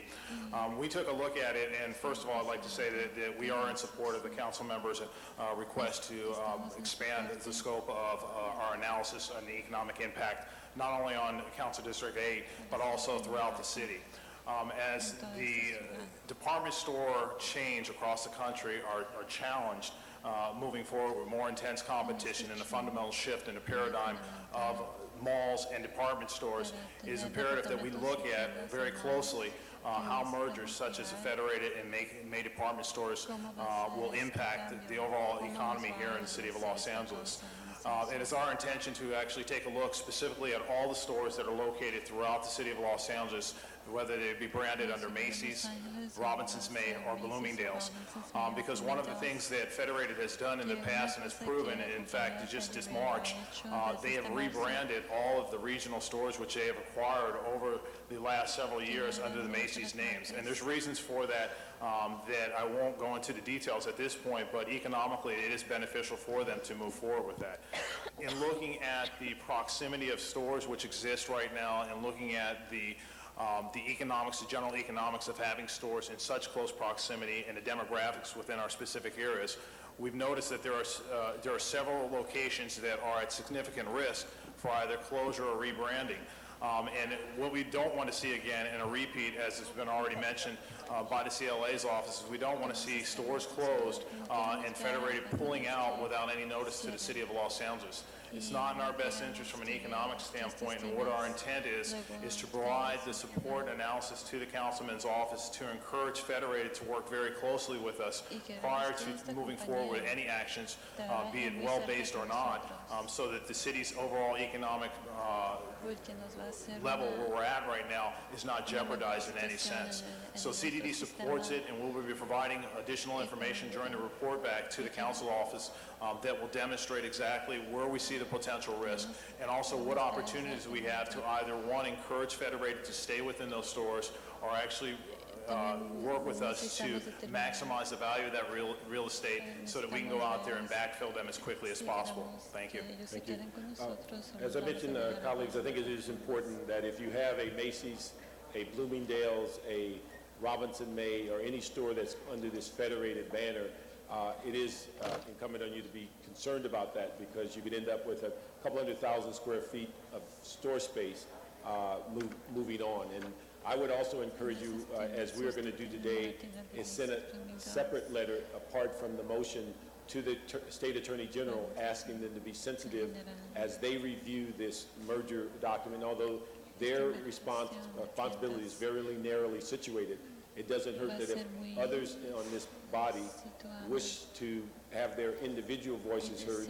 And Paul, if we can give everybody a copy of that letter from the CRA, that we can, they can have access to it, they can see the basis of what the CRA has said, and we can replicate that from individual council members that may have the same concern or the same issues in their district. And so we will be moving forward on that today. So I appreciate that presentation, and I'd ask for an aye vote on item 9 and the amending motion 9A. Mr. Rosendahl. I just want to commend my colleague for giving us this briefing. It was informative to me, and I agree with him on this. Thank you. Okay, thank you very much. Colleagues, if there's no objection to the amending motion, we can consider item 9 as amended. Let's open the roll, close the roll, and tabulate the vote. 10 ayes. Okay, that is approved.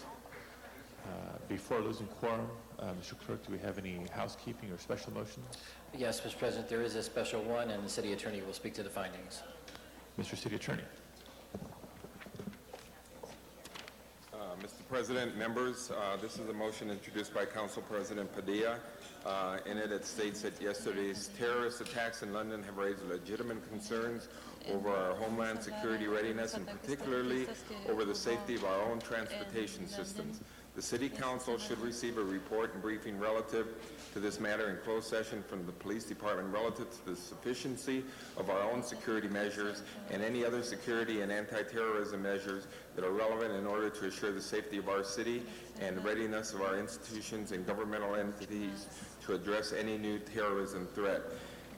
In order for the Council to entertain this motion, it is necessary that a finding be made by the Council that there is a need to take immediate action on this matter, and that the need for this action came to the attention of the Council subsequent to the posting of today's City Council agenda. Thank you, Mr. City Attorney. The item, special one is before us. Madam President, the Yes. findings. The findings, correct, the findings of the item. So open the roll, close the roll, tabulate the votes. 10 ayes. Now the item is before us. Council President Padilla. Thank you, Madam Chair. Colleagues, on the motion itself, special one, I think we all agree, and in adjourning tributes, I'm sure we'll all speak to the horrific tragedy that we all awoke to yesterday of the 4 separate nearly simultaneous bombings in London. All too familiar for people involved with public safety in our city and around the country and really around the world to the horrific events of 9/11 just a few years ago. So I thought, and in consultation with the Chief of Police, felt it meaningful and constructive to agendize a closed session briefing. Not today, they're still scrambling in the aftermath of the events from yesterday in London, but this Tuesday coming up to have a briefing for council members to continue to remind ourselves what can we learn from these types of incidents and what else do we need to be doing here in the city of LA to keep the people of Los Angeles safe. So that's what this motion calls for. Clearly it's come to our attention since the posting of the agenda as the incidents occurred just yesterday, but to as expeditiously as possible move forward with the agendizing of the briefing. I ask for your support of this motion today to schedule the briefing to take place next Tuesday. Thank you. Yes, we have two colleagues on the queue, speaker queue. Councilmember Rosendahl. Okay, not Councilmember Labange. Thank you very much, Mr. Padilla. Thank you.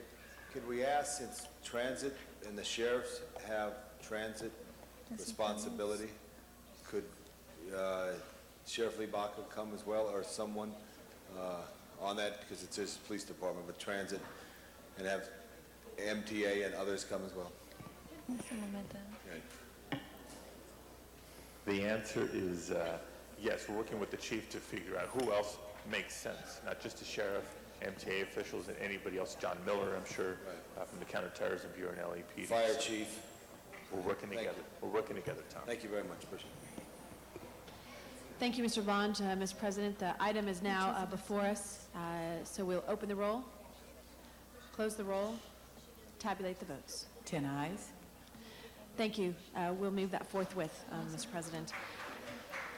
Our next items before us are presentations. Madam President, there Yes. is a special There's two special two, okay. that has been circulated, and the maker of the motion will speak to the findings. Thank you. Mr. Reyes. Madam President, this is an important issue in that we're trying to come with an objective analysis. A case that came to Plum this past Wednesday. I have a two-week window to provide objective analysis on this issue. We have two opinions about this matter. It's been on record that we don't have an objective analysis. I'm trying to protect the city's general fund from future lawsuits and not having the ability to provide this objective analysis. It is an important timing issue for us to put either the consultants or the advisors to look at the project, the program, and come back with a decision by the deadline, which only really gives us about 4 to 5 working days, is critical.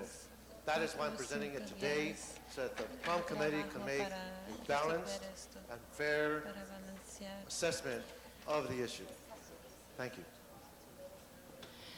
Thank you. I have also two, that's on the findings. Mr. Rosendahl, Mr. Guest, on the findings or on the item? On the item, Mr. Rosendahl, or on the findings? No, I want to, On the item. Okay, so we'll vote on the findings first for Rule 23. Mr. Clerk, open the roll, close the roll, tabulate the votes. 10 ayes. Great, that item is now before us. Do you want to speak again, Mr. Reyes, before we go to our speakers? Okay, thank you, Mr. Reyes. Councilmember Rosendahl? Yes, Madam President. It has to do with a project in my district, and it has to do with the Mellow Act. The Mellow Act, as you know, says 10% low income or 20% affordable. When developers say it doesn't pencil, I either say get a new pencil or go somewhere else to do the project. But not to be flippant, we need to have the objective data as a city to understand when we're presented by the affordable housing people saying one thing, the developer saying another. It's in the city's best interest that we have an independent analysis done by our own folks to help us wade through that particular issue. So I strongly second my colleague's motion on this, and I hope the council approves it. Thank you. Thank you, Mr. Rosendahl. Mr. Garcetti? Thank you, and I rise in strong support as well. I wanted to see if we could add a friendly amendment for future. I think this is going to be a recurrent problem, especially in the area. I know that Planning Department, Housing Department, CRA, various folks might not have staff I'd like to see if the CLA and CAO might report back on a permanent mechanism to get that analysis in-house for all parts of the city and how we might fund that, including looking at maybe some small fee that we would attach to normal development that would then be able to pay for that, if that's okay. Yes, Mr. Reyes. I appreciate a friendly amendment. I didn't want to complicate it now because I want to get this done, but I do want to go in that direction and work with you to structure this, maybe use the 9 positions we funded for the planning department so that we can deal with this gap, a very significant gap in our city process. Thank you, Mr. Reyes. No other members on the queue. We'll go ahead and vote on that item. Mr. Clerk, open the roll, close the roll, tabulate the votes. 10 ayes. Thank you. Could we do any last housekeeping items before we go to final presentations? Council has motions for posting and referral. Post and refer. There are excuses on the desk. Councilmember Garcetti requests to be excused on Wednesday, July 20th for city business. A motion is required. Mr. Padilla moves. Mr. Smith seconds. And Councilmember Padilla requests to be excused on Friday, September 23rd for personal business that meets council policy. Councilmember Garcetti moves. Councilmember Tom LeBonge seconds. That would clear the desk. Thank you, Mr. Clerk. Our next item then are presentations. Up next would be Councilmember Ed Reyes.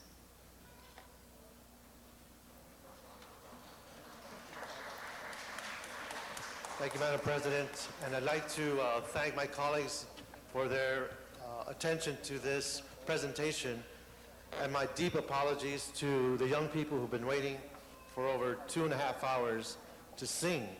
They're here to sing for you, so I hope you give them the courtesy of paying attention to them. Please come up.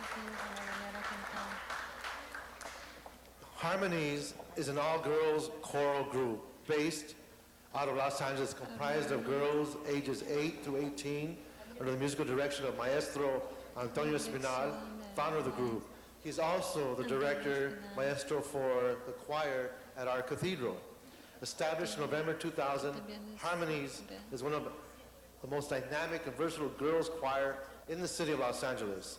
Maestro Espinal is focused on expanding young girls' minds through a deep appreciation for beautiful music and exposure to a world outside of the inner city. The choir covers a variety of musical styles, including classical, popular, contemporary, spiritual, sacred music, Broadway, and traditional songs from Latin America. Through this group, Maestro Espinal strives to show that talent is everywhere, that it can be developed with hard work and perseverance. Group members can then apply this philosophy to other parts of their lives, their parishes, indeed their communities. Harmonies has participated at the annual Christmas concert at St. Sophia's Cathedral, at the Cathedral of Our Lady of the Angels. Many local churches, TV stations have received interviews with both local and international media outlets. In the summer of 2004, the group traveled to Germany to sing at the Choral Festival. In Los Angeles, the choir was invited to the 11th annual celebration of LA Music Week holiday concert. Harmonies was selected as one of the 17 new groups to take part of the LA County holiday celebration singing at the Dorothy Chandler Pavilion in December last year. They have started recording their first CD, which comprises mostly Latin American melodies and Christmas songs from Mexico to Argentina. Ladies and gentlemen of the council, it is my pleasure to present to you Harmonies with our maestro, Jose Antonio Espinal.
ahead. Yeah. So how much am I going to do? I said it would that kind of raises the amount of time here. It's been like 2 hours.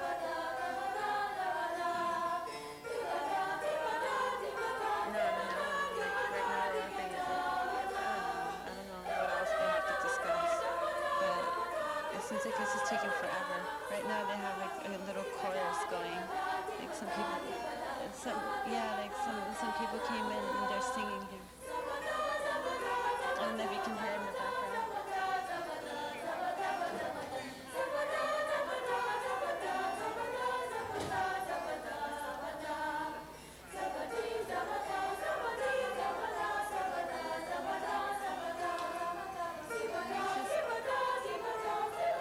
Like, I don't know, because I kind of just want to say I'm going to the restroom and I'll come back.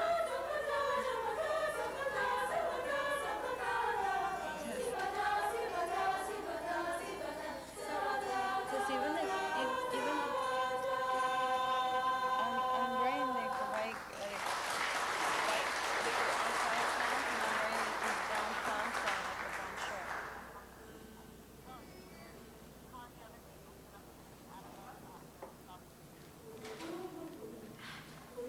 You know what? Like the women here are dressed kind of casual.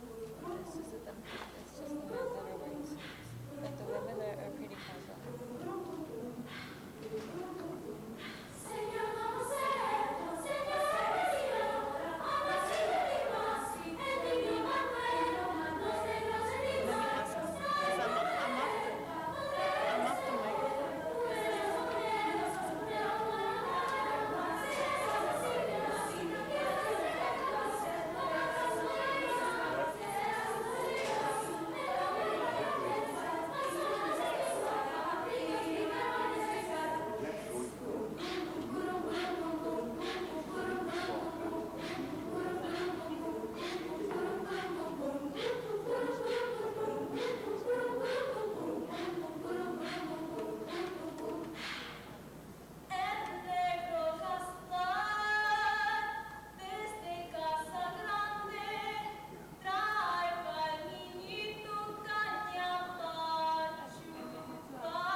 Colleagues, I must share with you one evening I was invited to this great production at St. Sophia's Church, and actually the event occurred in St. Thomas. It's a small parish in a very dense area, over 45,000 people per square mile in that pocket. If you go through the streets, you wonder how safe you are. As you walk into the church, it's beautifully lit. You had these young people there singing this beautiful song that was just emanating from this church. I thought, what a wonderful gift we have to have a talent such as ours that are undiscovered, but because of the effort of Maestro Jose Antonio Espinal, the founder music director, is giving young people this opportunity. So that I want to provide this certificate of recognition to the Harmonies Girl Choir, to Maestro Jose Antonio Espinal for his great work. I'd like to invite him to the microphone for a few words.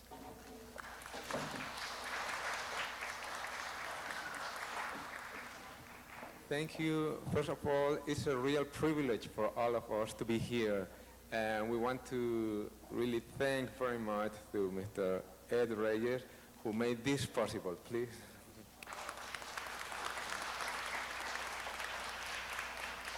And also, we wanted to be known by the city. I came here to United States hired by the church. I work at the cathedral and at St. Thomas Church. And when I started this choir 2.5 years ago, I had the idea of doing something for the Hispanic community. St. Thomas the Apostle is in Pico Union. You know that place. And some people, when I arrived there, said, Antonio, you are a classical musician. Just be careful because these people are not interested at all in classical music. And I say, probably adults not. Who knows? But at least children will do. And this is the result of that. I started 2 years ago and a half. And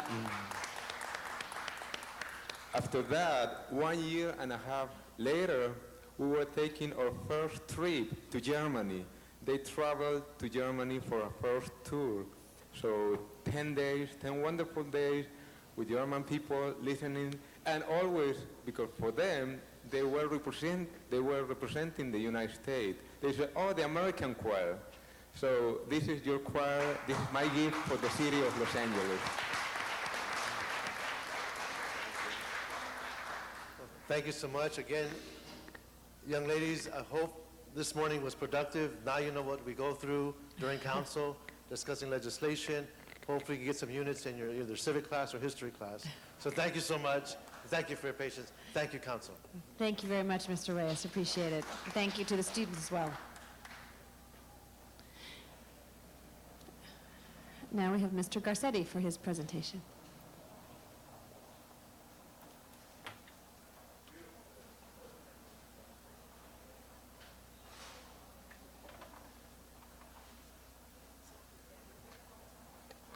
Thank you very much, Madam President. And thank you, colleagues. We've been honoring all kinds of wonderful heroes today. We earlier started with a chief in the Los Angeles Police Department who's an incredible hero for his many, many years of service. But today we want to honor some younger people that are in our midst for their courage in probably fewer years, but a greater percentage of their own lives as we honor the 2005 California Youth Cancer Baseball Tour.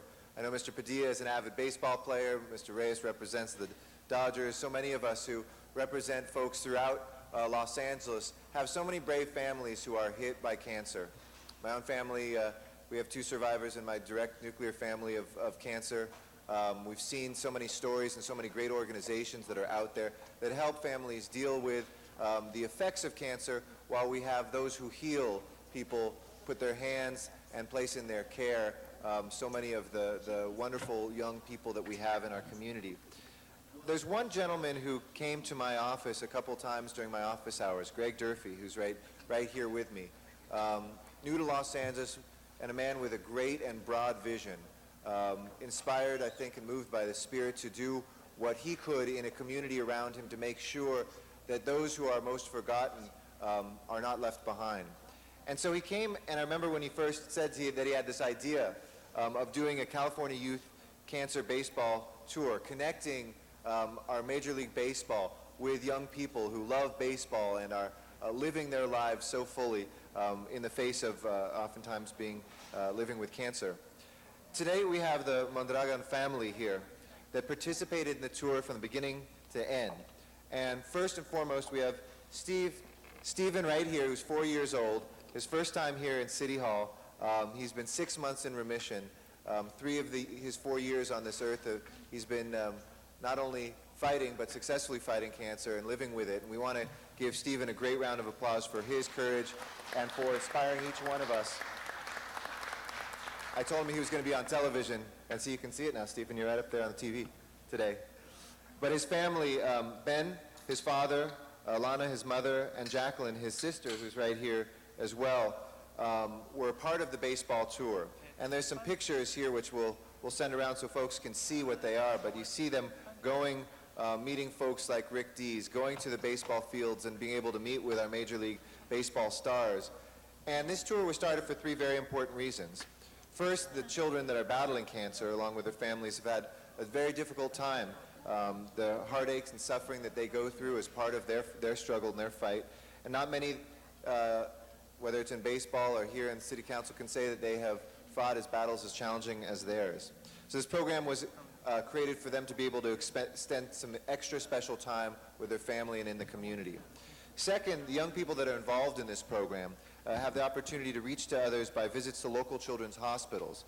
And there they can offer the hope and encouragement during not only their own recuperation, but their peers' recuperation as well, which is so important to be able to make those connections among the young people and to know that they aren't alone in their struggle, and then really create friendships that will last a lifetime.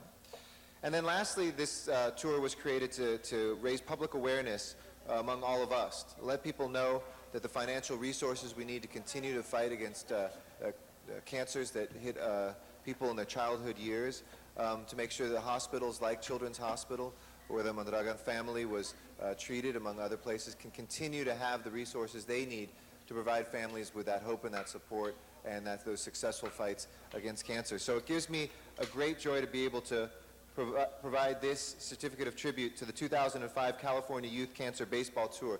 This is going to be the first we know of many, many successful tours. We want to give this today and hear from Greg, and maybe we'll even see if Stephen will say a quick word or two, but please congratulate them on their success and the way that they instill hope throughout the community and throughout the state. Thank you.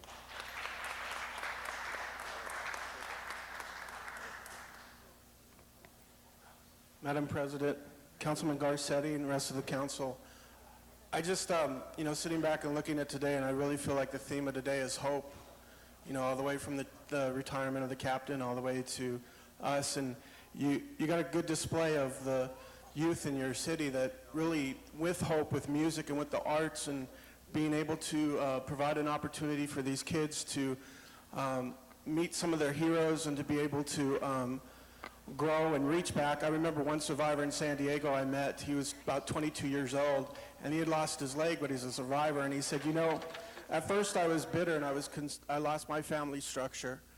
But I'm getting healed of that, and I'm giving back to those that are going through the same situation that I'm doing, and it's helping me get further healed. I got to give most of the credit to Tom Glavine, who's a pitcher for the New York Mets. He's in the process of providing with National Childhood Cancer Foundation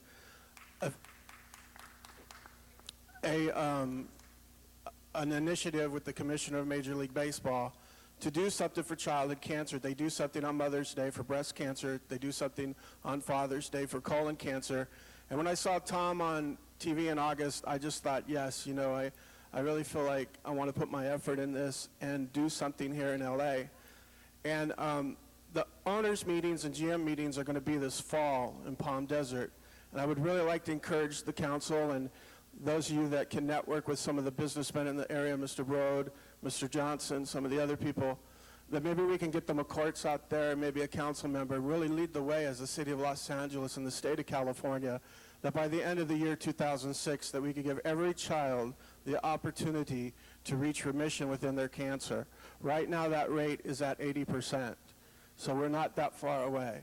So that was our goal, to go national the first year, but we ended up just doing it locally, and I think it worked out really well. Nationally, though, next year, I'm going to need a lot more help. So, and you guys, I go over to the Dream Center, and Matthew Barnett tells us, when you see a need, plant a seed.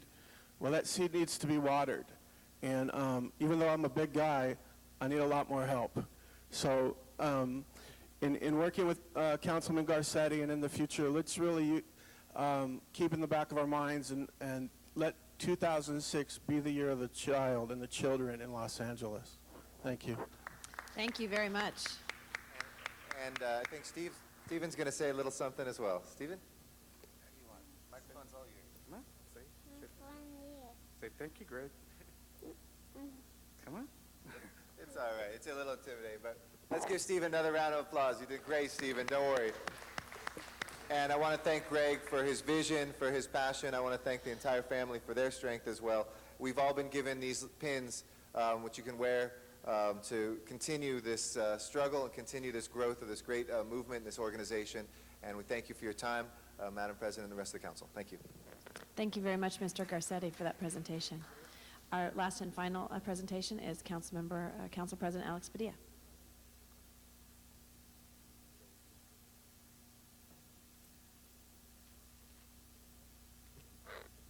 Thank you very much, Madam Chair, for my colleagues who are here, and especially for the folks watching at home. Let this serve as an announcement by way of presentation. I'm joined by some very special guests today. Ricardo Giskin, festival organizer, Germán González, Julio Pineros, and Ritmo Caliente, along with Consul General Miriam Beltran de Forero, to celebrate the 4th annual Los Angeles Latin Music Festival. It's a festival that began 4 years ago in my district in Hampton Dam. Mr. LaBonge, I know you'll be there Saturday. You should swing by on Sunday. It started out as Festival Colombiano, a celebration of Colombian culture, heritage, and music, and just grew so popular over the years with people from Central American countries and other South American countries coming to participate that it began to expand both in reach and certainly in terms of content. So it's been redubbed the Los Angeles Latin Music Festival, 4th annual festival, this Sunday at Hampton Dam. We want to invite everybody, so please spread the word. Come on down to say a few words.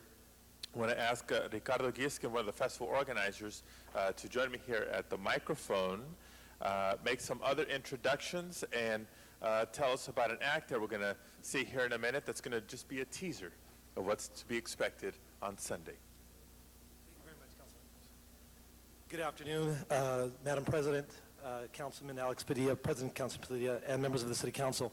On behalf of the Los Angeles Latin Columbia Music Festival, I'd like to take this opportunity to thank my councilman, Council President Padilla, for all the support that he's given us throughout the years.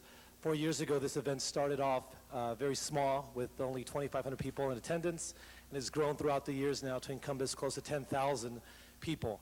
On behalf of the Colombians that live here in California, in Southern California especially, we would like to extend our thank you for all the support that we've received, especially from Council President Alex Padilla's office, members of the City Council, the Consul General Miriam Ferrero from the Colombian Consulate, as well as Los Angeles Police Department, Fire Department, and Rexon Park. And at this point, I'd like to invite the Consul General of Colombia, Miriam Ferrero, to say a few words and address the Council as well. Thank you.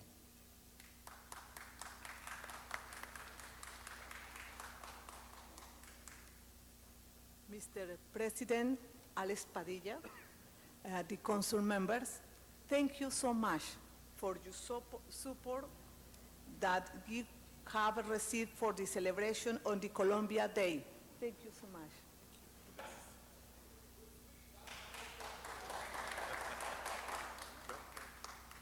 Just want to thank you very much, and I wanted to also introduce one of the most proud bands from Colombia. They're going to actually interpret one of the biggest group, the master, Mr. Juan Carlos Villaquira. He's one of the main persons that has been involved in the music for a while, and has been actually representing the culture of Colombian and South American music here in the United States at this moment, Los Angeles. Thank you very much. ¿Listos? Ladies and gentlemen, Ritmo Latino.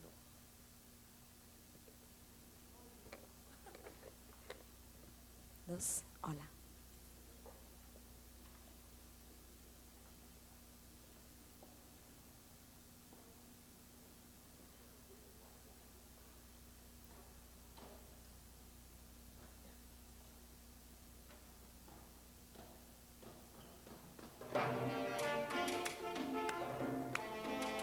Eso.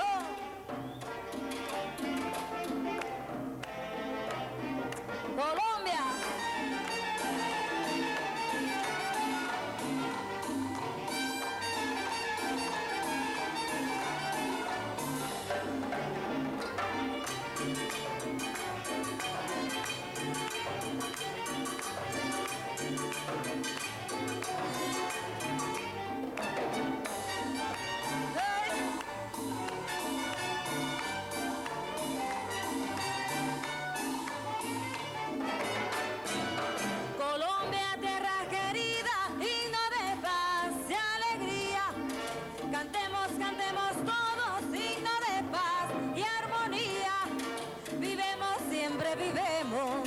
a nuestras patrias queridas.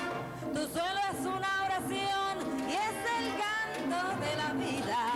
Tu suelo es una oración y es el canto de la vida. Cantando, cantando yo viviré. Colombia, tierra que... Ay, cantando, cantando yo viviré. Colombia, tierra querida.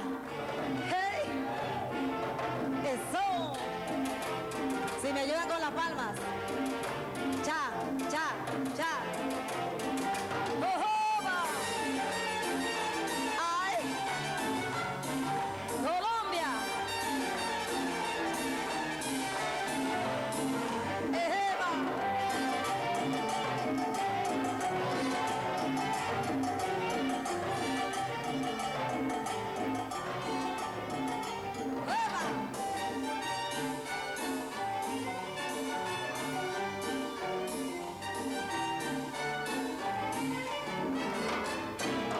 Colombia, te hiciste grande con el fulgor de tu historia.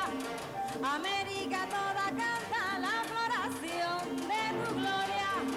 Vivemos, siempre vivemos a nuestra patria querida. Tu suelo es una oración y es el canto de la vida. Tu suelo es una oración y es el canto de la vida. Cantando, cantando yo viviré. Colombia, tierra querida. Cantando, cantando yo viviré. Colombia, tierra querida. ¡Jeva! ¡Eso! ¡Ritmo caliente!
Thank you very much, Mr. Padilla, and I think that was a great beginning. Oh, another one. No, just a taste of things to come for Sunday. So I know we had a lot of serious business to take care of today, but it's Friday now. The weekend begins. It's time to have fun and relax, and what better way than to come out this Sunday at Hanson Dam as part of the Los Angeles Latin Music Festival. To the organizers, thank you very much. Final announcements? I'd like to say one last thing. Thank you so much for letting us share our culture with you this afternoon. I know it takes a little bit of time. As a proud Colombian, we would like to extend our invitation to the entire City Council to please join us this Sunday as our guests. And one person that I would like to thank, especially from the bottom of my heart, for all his assistance from your office, Kaim Morton. Thank you for everything that you do for us every single year, Kaim. Thank you very much. Thank you so much. He's part Colombian by now. And Mr. Padilla, we enjoyed tremendously your dancing ability, so you have a second job ready for you. Colleagues, I think that concludes the agenda items we have before us. Are there any announcements that we have today? Any additional announcements? Mr. Garcetti, okay. Adjourning motion? Okay. Colleagues and members of the community, we have adjourning motions. If we could ask everyone to please stand.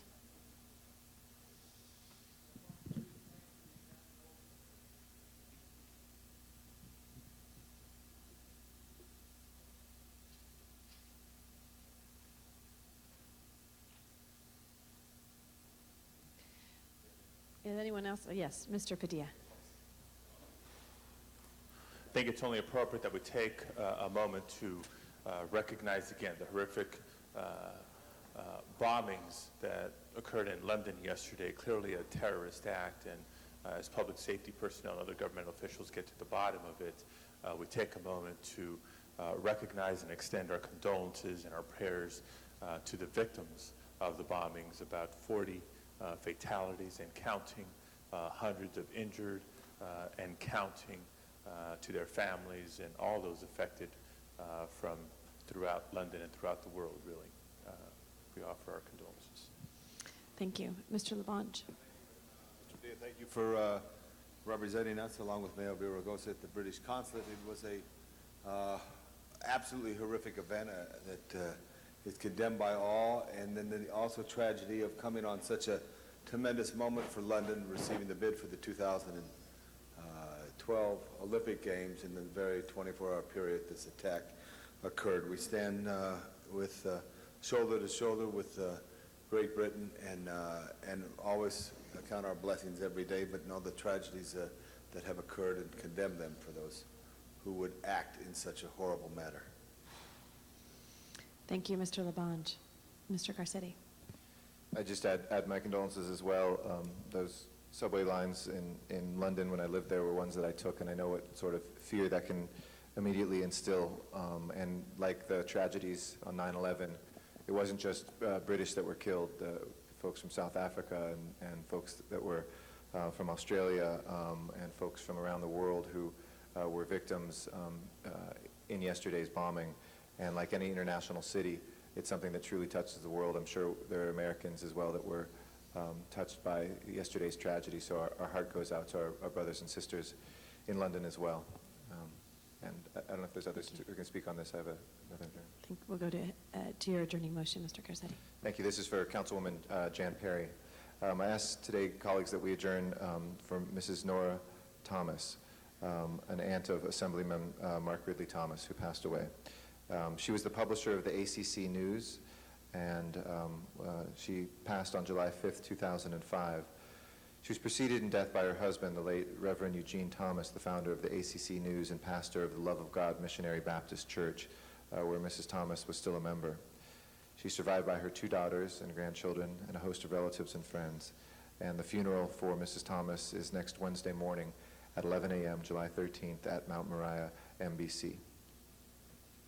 Thank you, Mr. Garcetti. Any other adjourning motions? If not, colleagues, I'd ask the city clerk to call the roll and adjourn.